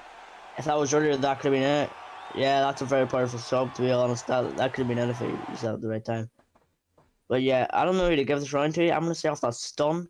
That Kenny, look at the significant strikes. Jesus. Look at the significant strikes. Couldn't get anything going in that second round. Was that 6 to 23? I think it was 6 or 8 to 22. I think it was. My eyes didn't deceive me. But with that being said, Font did get the stun, which isn't enough to win him the round. At least in my kind of side, I think the more damage with the significant strikes, but it does show that he's still landing some good damaging shots at high vulnerability, which is what he's probably going to need to do in this third round. Not eating head kicks like that, Ginger. That's brutal. Yeah, I was going to say Pudgy can definitely pull this back, but it makes it a little bit more less likely with them stuns and the pressure not being put on by BSD Kenny. And it's really just, a lot of people don't know this, but he could probably juke Pudgy out with the head kick into the spinning heel kick combo. Because Jan actually has that. I don't know why. No one knows why. But he has it. It's just like Daniel Cormier having the ability to do like a jumping switch kick to your face. That is a big man doing those sorts of athletic movements, but it is what it is. Yeah. The takedown by Jan's definitely changed it up. Pudgy's style, although was kind of neutralized in the second round, I imagine Kenny just wants to either secure the round or make sure he doesn't have to deal with that into this third and final round. And that's so far what he's done, holding him down for 2 minutes or so far, and some heavy ground and pound getting rained up. Block is low as well. Lovely hooks there, gets to deny just so he doesn't take any more damage and attempts to come more. Mora's not the strongest submission in the game, but if you can get that early tracking going, maybe get past that 25% mark, it could become incredibly problematic for your opponent as the bar starts to shoot up. The escape does seem to be imminent right now, although I'm surprised that he's doing so well with the escape there, Ginge, because, I mean, look how low that stamina was for Kenny after the ground and pound. Yeah, definitely there. The escape was definitely, that shows you how good of a sub-defense he has. It definitely does. I mean, that's one of the things that a lot of people slack on this game is the ability to feather those buttons and feather the stick, effectively to keep that bar small. I mean, obviously for anybody that's newer to the UFC 4 game and community as a whole, you need to be a little bit lighter on the sticks. The heavier you press, the bigger your bar will become on the defending side. And as you see right now, that bar staying relatively small. Looks like Pian is staying composed, staying very, very calculated in his defensive movements. Pudgy doing a relatively good job of attacking, but it does appear that the escape is once again going to be there for Kenny as he approaches the final minute of this third and final round, likely with 2 in the bag, as he rains down ground and pound, trying to take the judges out of this one, Doc. Yeah, he does seem to be trying to take the judges out of it, and so far, Kenny has also probably secured this round. 30 seconds left, and Pudgy has made no real attempt to get up. He's content to be on his back, and that's kind of the risky position when you're down 2 rounds and you just don't really have any options apart from maybe a Kimura, which so far hasn't looked particularly well. With that being said, 10 seconds left on the clock, and it seems like this massive fight will go out with a whimper. I say that, though. Can I just say, this is our first decision of the night.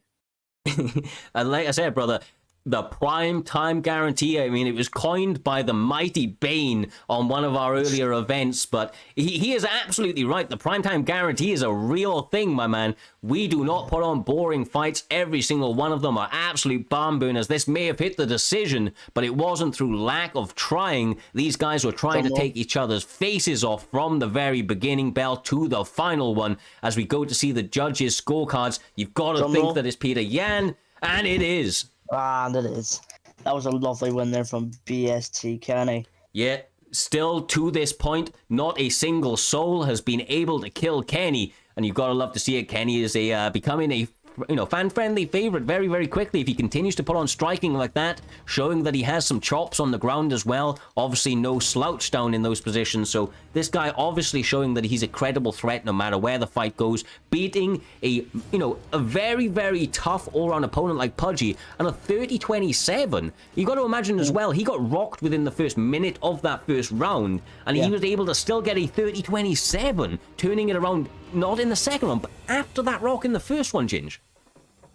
Yeah, 100%, but that's enough about that. Now we're moving on to Gemini versus Magical Cloud, getting the fastest knockout in primetime history, and Gemini on the rising through the ranks of both Xbox and PlayStation rankings.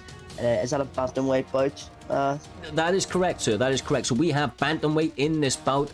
Gemini coming out of the camp of Lethal Weapons, an up-and-coming camp within the e-sporting communities as a whole. We are seeing these guys facing off in what appear, like I said, bantamweight. I seen a Peter Yan. I didn't quite get to see who the other gentleman had picked, but I'm sure we're about to find out as Herb Dean squares them off at the very, very beginning of this first round. Oh, TJ Dillashaw. Okay, interesting. Remember, he's got that unique custom movement. He's got fantastic kicks, and you alluded to it earlier on in the one of the previous fights, Ginger. The Peter Yan doesn't have the highest leg health, so maybe we would like to see Gemini start to attack those legs fairly heavily, as there was a big flying knee attempt from Yan to open out this bout. Oh! Let's go. Oh my fuck! We're gonna have to check. We're gonna have to check, but I think that he just beat. That was 35. That was 35. I checked. Oh my god, brother! 37 actually. He almost got the quickest knockout in primetime MMA against the guy who currently holds the record. That's a fast-ass knockout from Gemini. This man came out of the gates quickly this evening, not wasting any time, Doc, finding the mark for those shots. Only took 9 significant strikes in total, 16 total strikes, and he gets the job done. Beautiful performance on the PlayStation side. These guys not wasting any time this evening. Makes our job a little bit easier, just having a nice 30-second knockout. Now we're moving on to Karch, who was supposed to get the PlayStation title shot last week. Couldn't because there's internet, I do believe.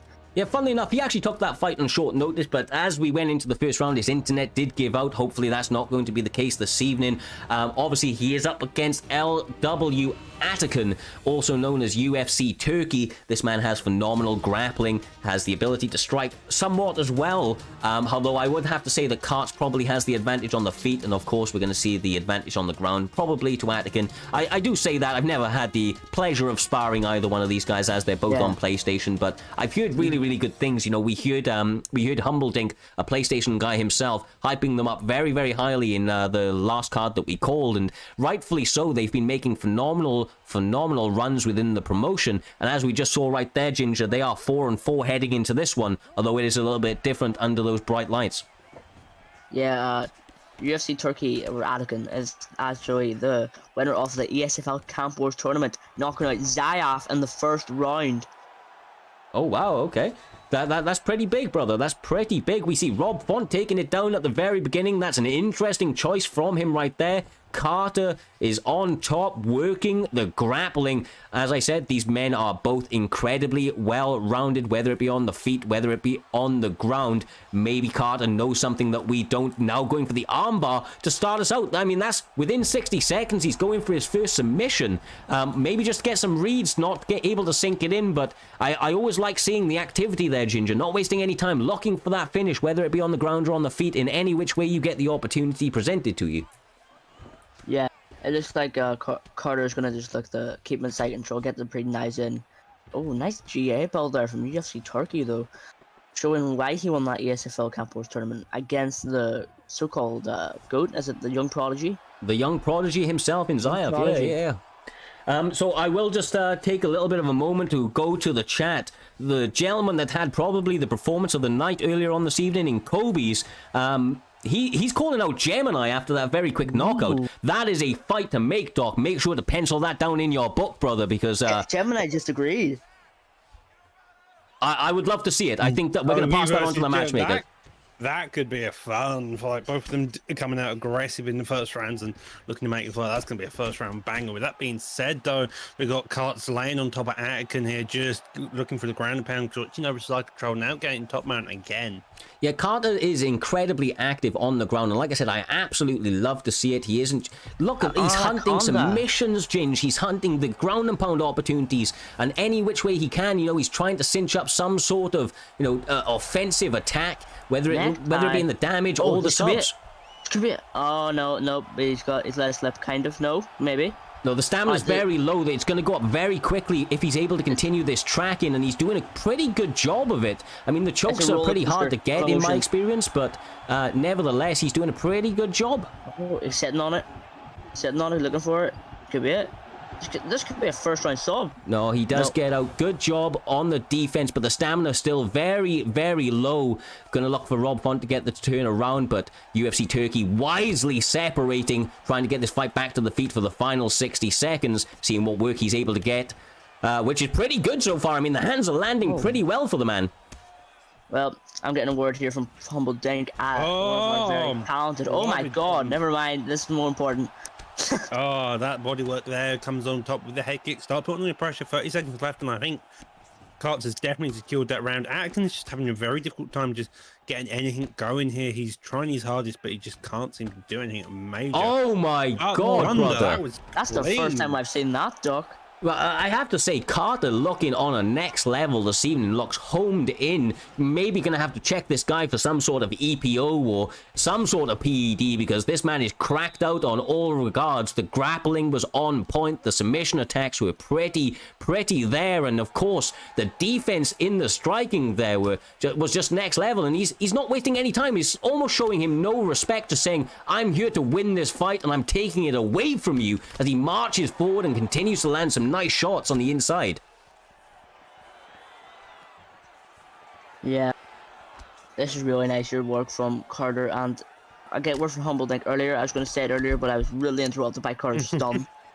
Yeah, it turns out in that tournament he also beat Blake, Tyler, and Zayav.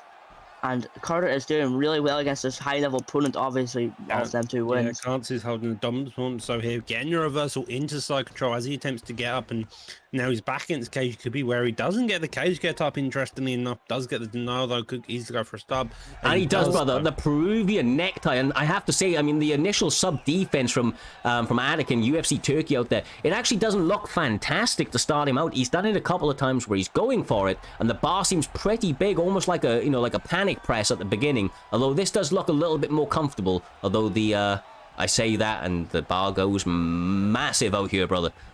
Because of the lags, I think there's a little bit of the lags back there.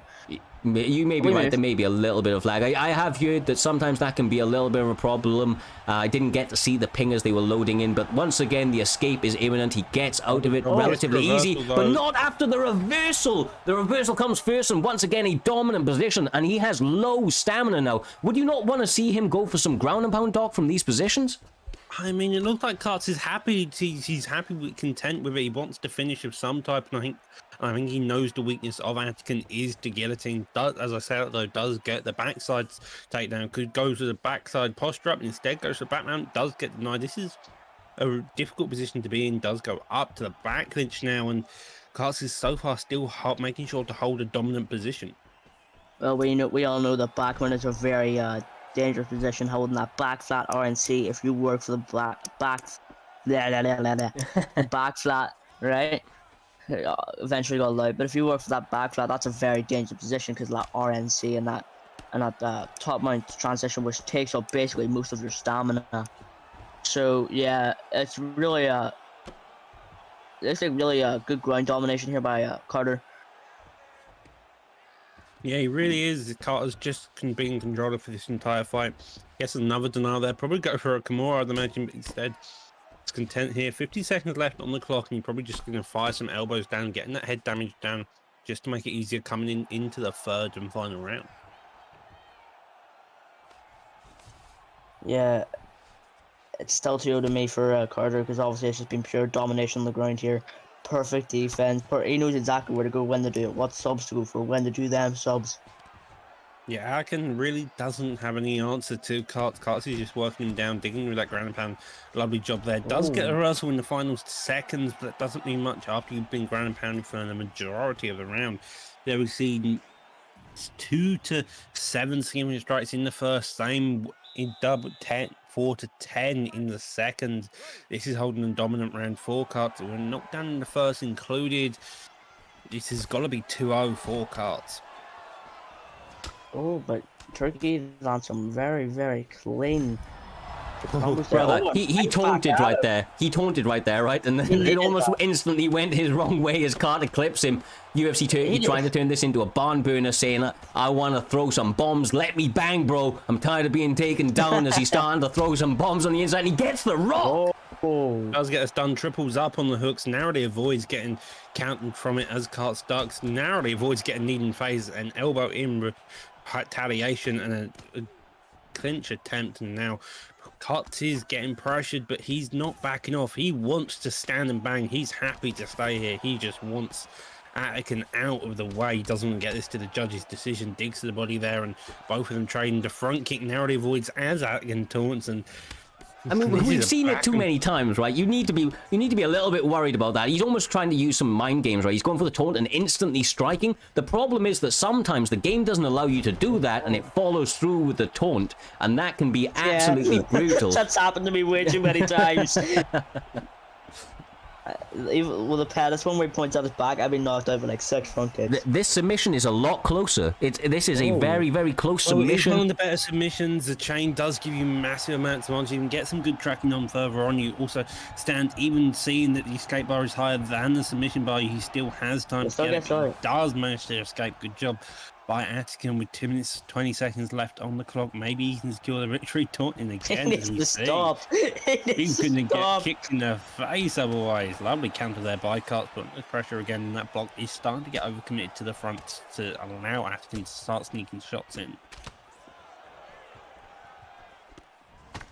Yeah, we are seeing some really nice striking here from Attican, but also some really nice counters here from Carter, and some really also nice ground game, but still Attican's fight to me.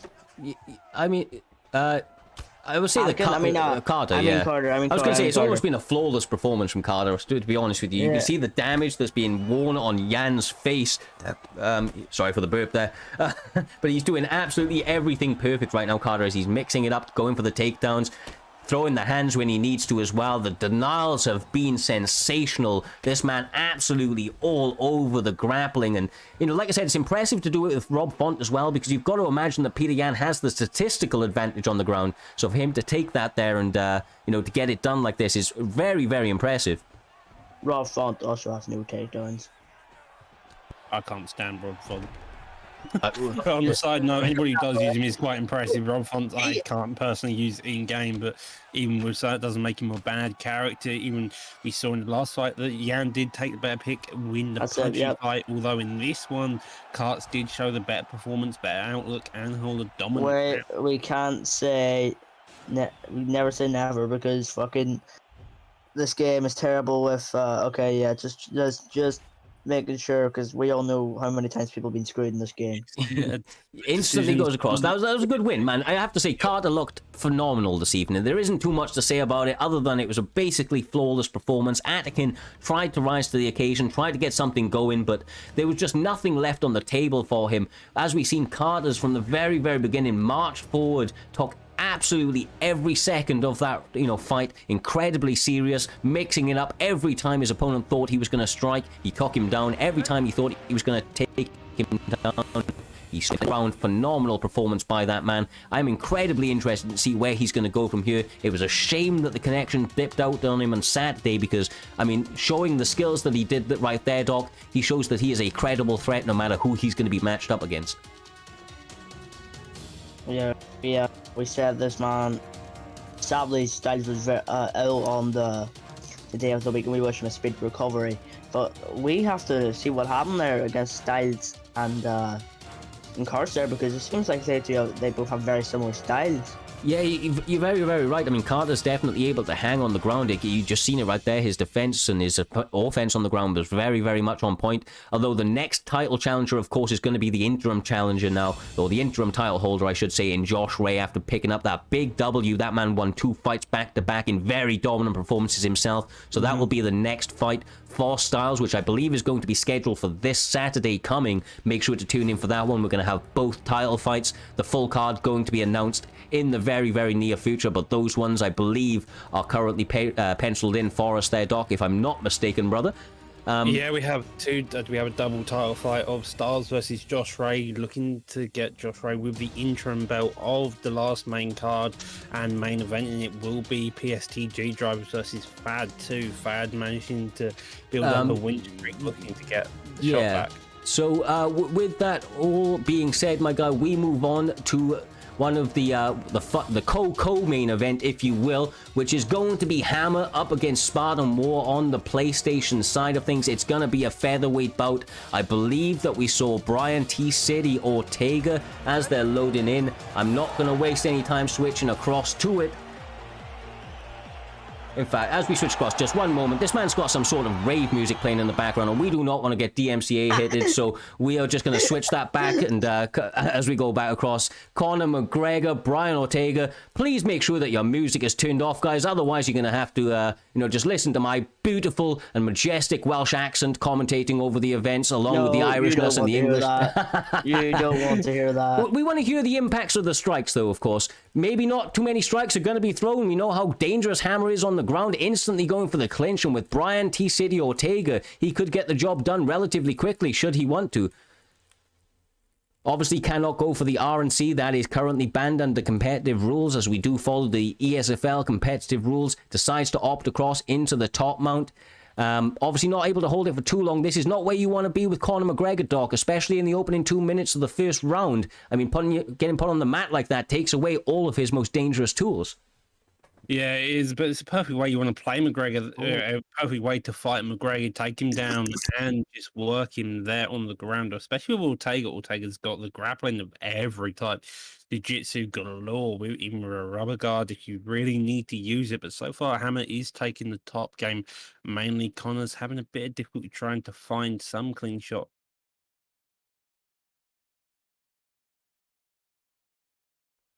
This is where Hammer's bread is buttered. As I've said many times in the past, his grappling is absolutely on another level. I mean, he's just a very, very dominant grappler. He's obviously got some hands to go along with it. However, when he is able to get his opponents on the mat, he works this ground and pound very, very nicely, chips away at that block, chips away at their head health damage, and of course has the opportunity of, sinking in submission should he want to. This back flat submission, the rear naked choke, is actually fine from this position, I believe, right, Doc? This is an allowed submission within the promotion. This is allowed. This is a fairly, well, to say it's allowed, the back sit and rear naked choke is fairly strong. However, you have got to remember that it's such a difficult position to get to.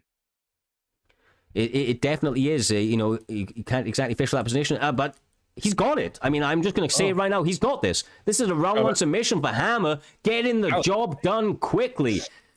That's the strength of getting a back mount and getting straight down to that back flat even. It's such a strong position indeed. And that being said, that's exactly what you do as an Ortega player.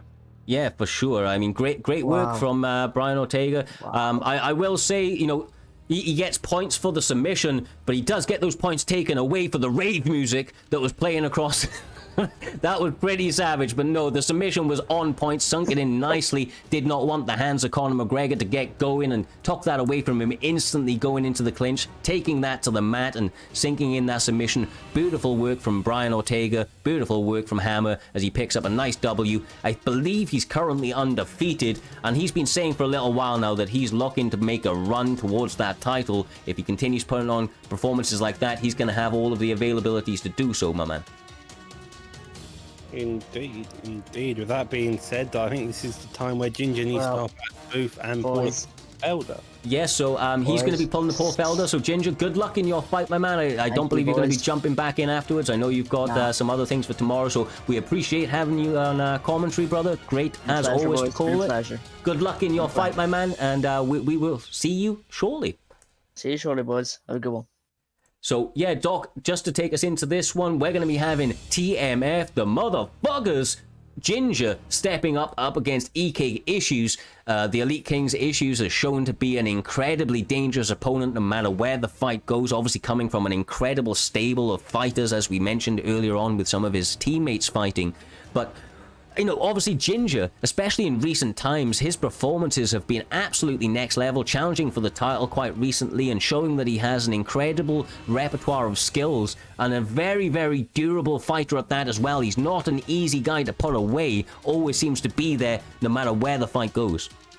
Indeed, this is just a fantastic fight to watch out for. I believe Issues is very much pressure based. Ginger does have that boxing base, can get a bit nervous sometimes, the nerves do get to him, but in recent times he seems to have skilled them, being a bit more able to stay under pressure. As you mentioned earlier in the fight, in the Poirier fight, pressure makes diamonds, and that's exactly what Ginger has started to turn into. That pressure has started to build him into a perfect fighter to see later down the line and stay in the top 5 of the PT rankings. Yeah, I know he's been working a lot with Chinsworth, the mighty Chinsworth. I know he's been working a lot with Kryptonite King, and I've spoken to him a lot myself about you know, the mental side of approaching this game and how to overcome that, because in terms of mechanical functionality on the game, this kid has some serious skill and has a great IQ when it comes to the, you know, the ways to implement a style and to come back from adversity, which is going to be a major tool up against EK Issues this evening. EK Issues, an absolutely phenomenal opponent, has beautiful striking, especially the boxing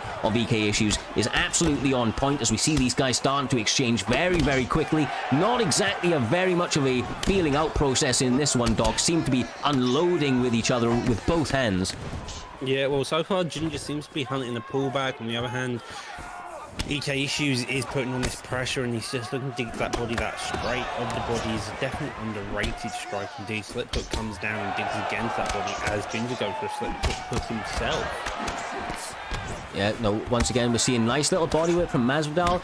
Excellent leg kick attempts from Luque. Seems to be something, you know, he's spoken about in his commentary roles a number of times, that those leg kicks have a big damaging. Nice slip off from Ginger as well. EK Issues needs to go back to those fundamentals. Lands a big front kick. Those body works from him are very nicely made. It's taken him under a couple of shots, and obviously he's going to work at the stamina of Ginger, especially if he's able to continue to defend those takedowns.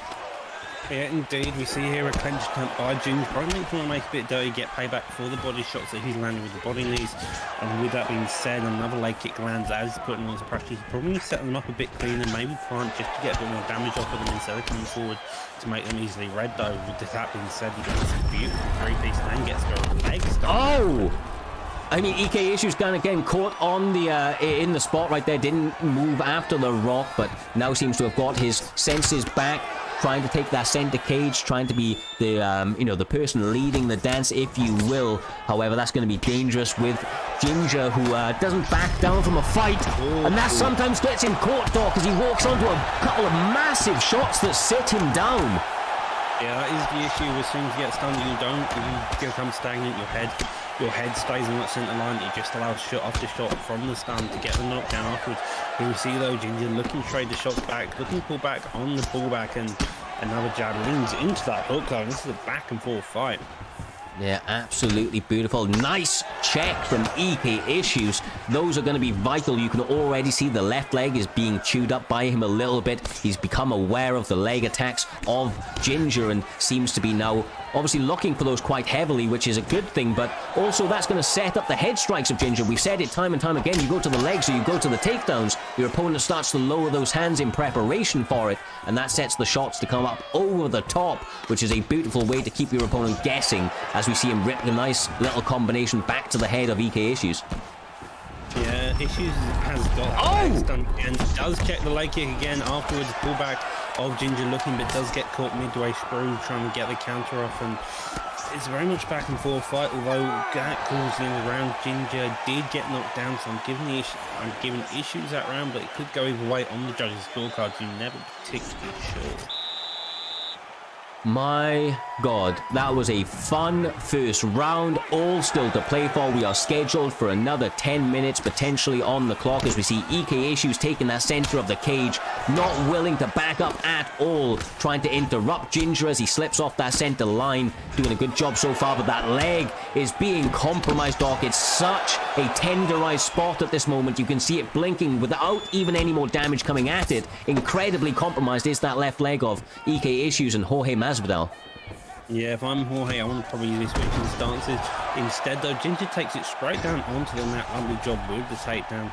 Lovely fakes there and does get the get up. Ginger probably wants to get back to that leg kick, make his block low, so then he can start landing the shots on the top, the same way he would do a takedown, but instead it's just staying on the striking part.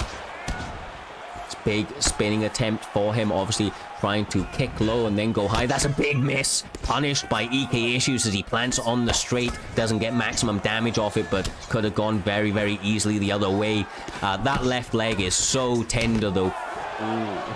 Oh my God!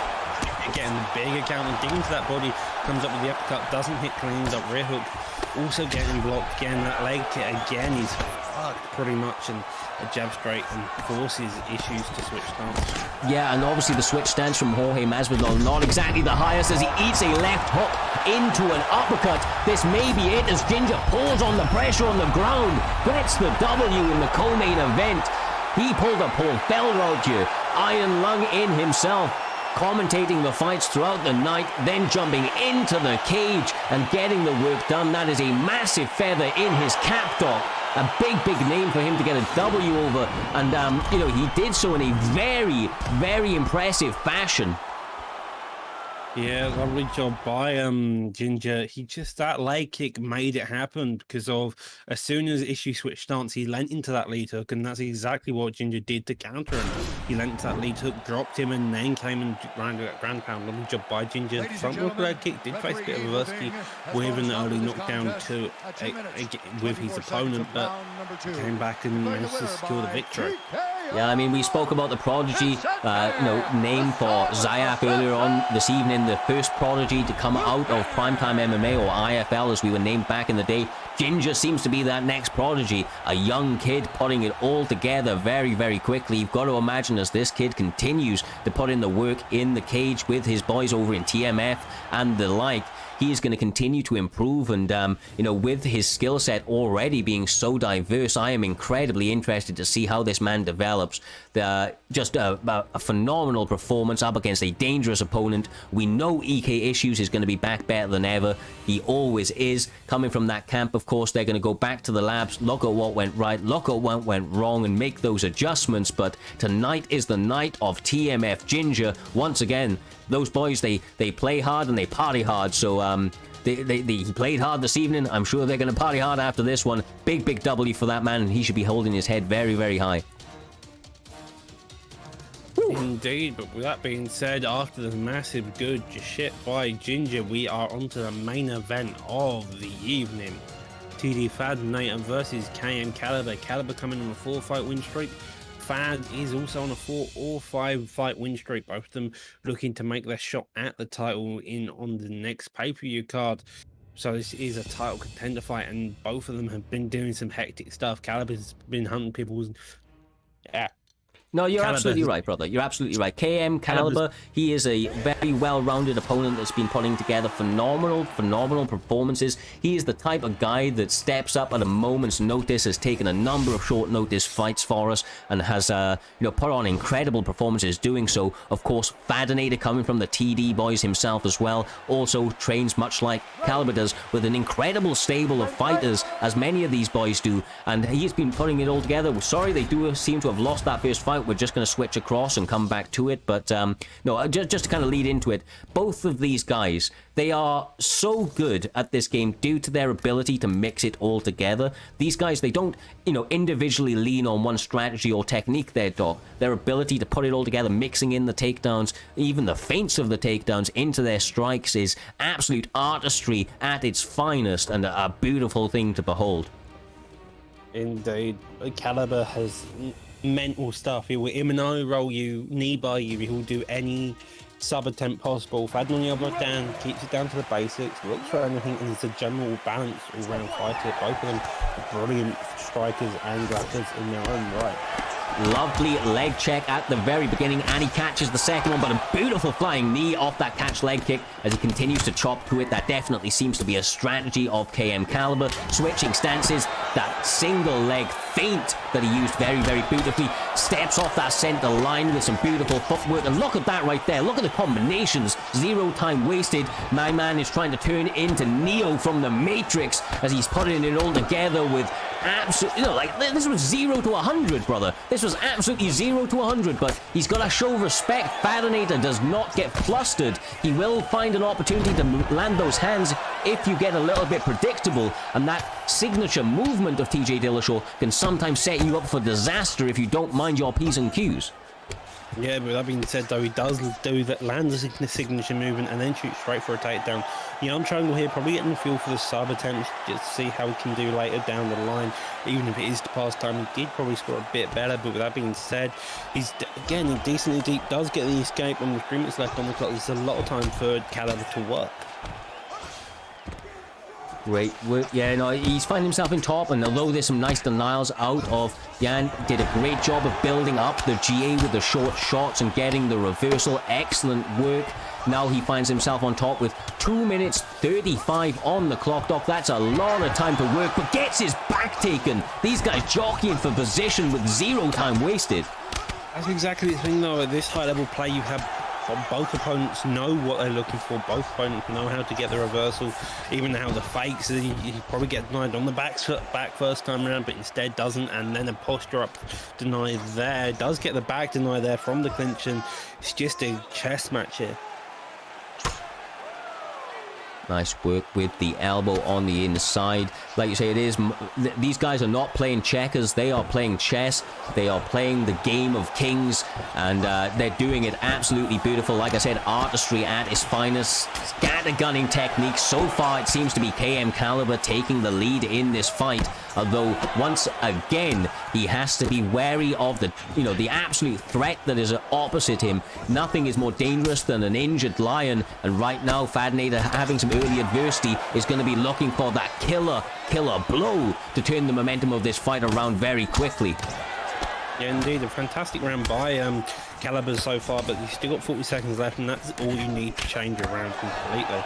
Both of them dig into that body. The body kicks have also been there to play. Misses the head kick, does get a straight to the face. Even as Fad's pushing forward, Caliber's making sure to always exit the pocket with at least a 3-piece combo just being there. If it's not landing on him, it's at least landing on the block every time. Well. What an interesting first round, at least by my scorecard. I believe that one go in the way of KM Caliber, although we are scheduled, I should say, for another potential 4 rounds in this main event of Fight Night 20. And once again, both guys being so incredibly well versed, this fight can change on a flip of a coin, as we see Fadinator trying to take the center now, trying to go first, but eats a ducking roundhouse kick. Those jabs into the body, uppercuts as well. Absolutely beautiful, interrupting the forward pressure as he... Excellent takedown defense. I was going to say, as he gets the takedown, little sign of respect as well from Caliber. He's obviously feeling himself this evening. He's obviously warm going into this one, and looking very, very good thus far there, Dog. Yeah, Caliber is such a weird fighter. From what I know, he actually just laughs and messes about, at least in terms of the corner when it does come to these league fights. So it's kind of an insane part, and you can see just how calm and relaxed he is. Fad's probably the same. I've probably been in there. It is. They're used to it, and with that being said, he gets a lovely stun into that body. That signature movement of TJ, moving him out the way, ducks under, pivot lunges out of the way, and starts putting on that jab again. That leg kick also landed, and 3 minutes left on the clock. Both of them not really wanting to give each other a break in terms of the pressure. No, absolutely right. And I will say that Fadinator, this is where he gets his best work done, when he's got his opponent cracked the first time. His ability to smell that blood and look for the killer blow can sometimes get him the finish, other times walk him onto big bombs that Caliber just found right there as he lunges off that center line beautifully to avoid that knee. These guys are absolutely jockeying for every inch of this cage. Back and forth action over the opening 8 minutes of this fight. Still another 2 minutes 30 of this round, and once again another potential 3 to be scheduled. Although the action that these guys are putting out there, you've got to imagine that they're going to be, putting each other's lights out before the end of this fight. I cannot imagine this making it to the 5th round or even the decision there, Doc. Crazy output. Yeah, indeed. Both of them are such high-level players that they both know exactly when to do it. Does get the fake there, and that's the issue. Is it if you're unlucky, gets denied, and then ends up in this top man position. A minute 40 left on the clock, and for Fad, this is a dangerous position for him to be allowed to be in. He can just start raining down shots, looking to get past that block. Even if you don't do any head damage, you're getting that block throw, which is exactly what you want, because that means you can get other options later down the line. as he postures up, now trying to get some work. Fadinator, once again, a very well-versed opponent on the ground. And that just showing it right there, Doc. I mean, we've seen it from you, we've seen it from many in the past. You know, getting those top control positions, getting some good momentum with the ground and pound is all well and good, but you do not want to blow your wad, so to speak. You know, taking the opportunity to land a couple of shots and posture down yourself puts you in a much better position to deny and maintain the position, and then continue the pressure like we're seeing from him in the end of the second round. This is absolutely savage ground and pound. Yeah, this is exactly the issue here. Lovely deny there, just making sure to end the last 10 seconds off on a strong note. He does get the reversal into the backside. 8 seconds left, and it looks like he's just going to ride it out until the end. Show respect and good caliber. I would definitely put it 1-1 coming into the third. Now, still got 3 rounds left and could go either way. No, it really, really could, my man. It really could. These guys, you know, like I said, it's been so back and forth. You can see that from the stamina. We don't see their head health currently, but I've got to imagine that that's on a fairly equal playing field also. This is interesting, though. We're now seeing Caliber taking a little bit more reserved approach because of the damage that came his way. The recovery of TJ Dillashaw's health stats are not as good as Peter Yan's, and maybe that'll play a factor as we see Fadinator continuing to press forward and smell blood. Excellent pivot lunge, but he's going to need a lot more of that to avoid this damage as Fadinator is pouring it on in this third round. Indeed, you got Caliber here who's just digging to that body. Fad just fed up with it evidently and takes him down straight here. Will he get the get up? And he does manage to get the side control position with your 3 minutes 50 left on the clock, and Fad's got the top game. Fad has got really good top game, but we've also seen that Caliber has a good sub game, so Fad's got to be careful of that.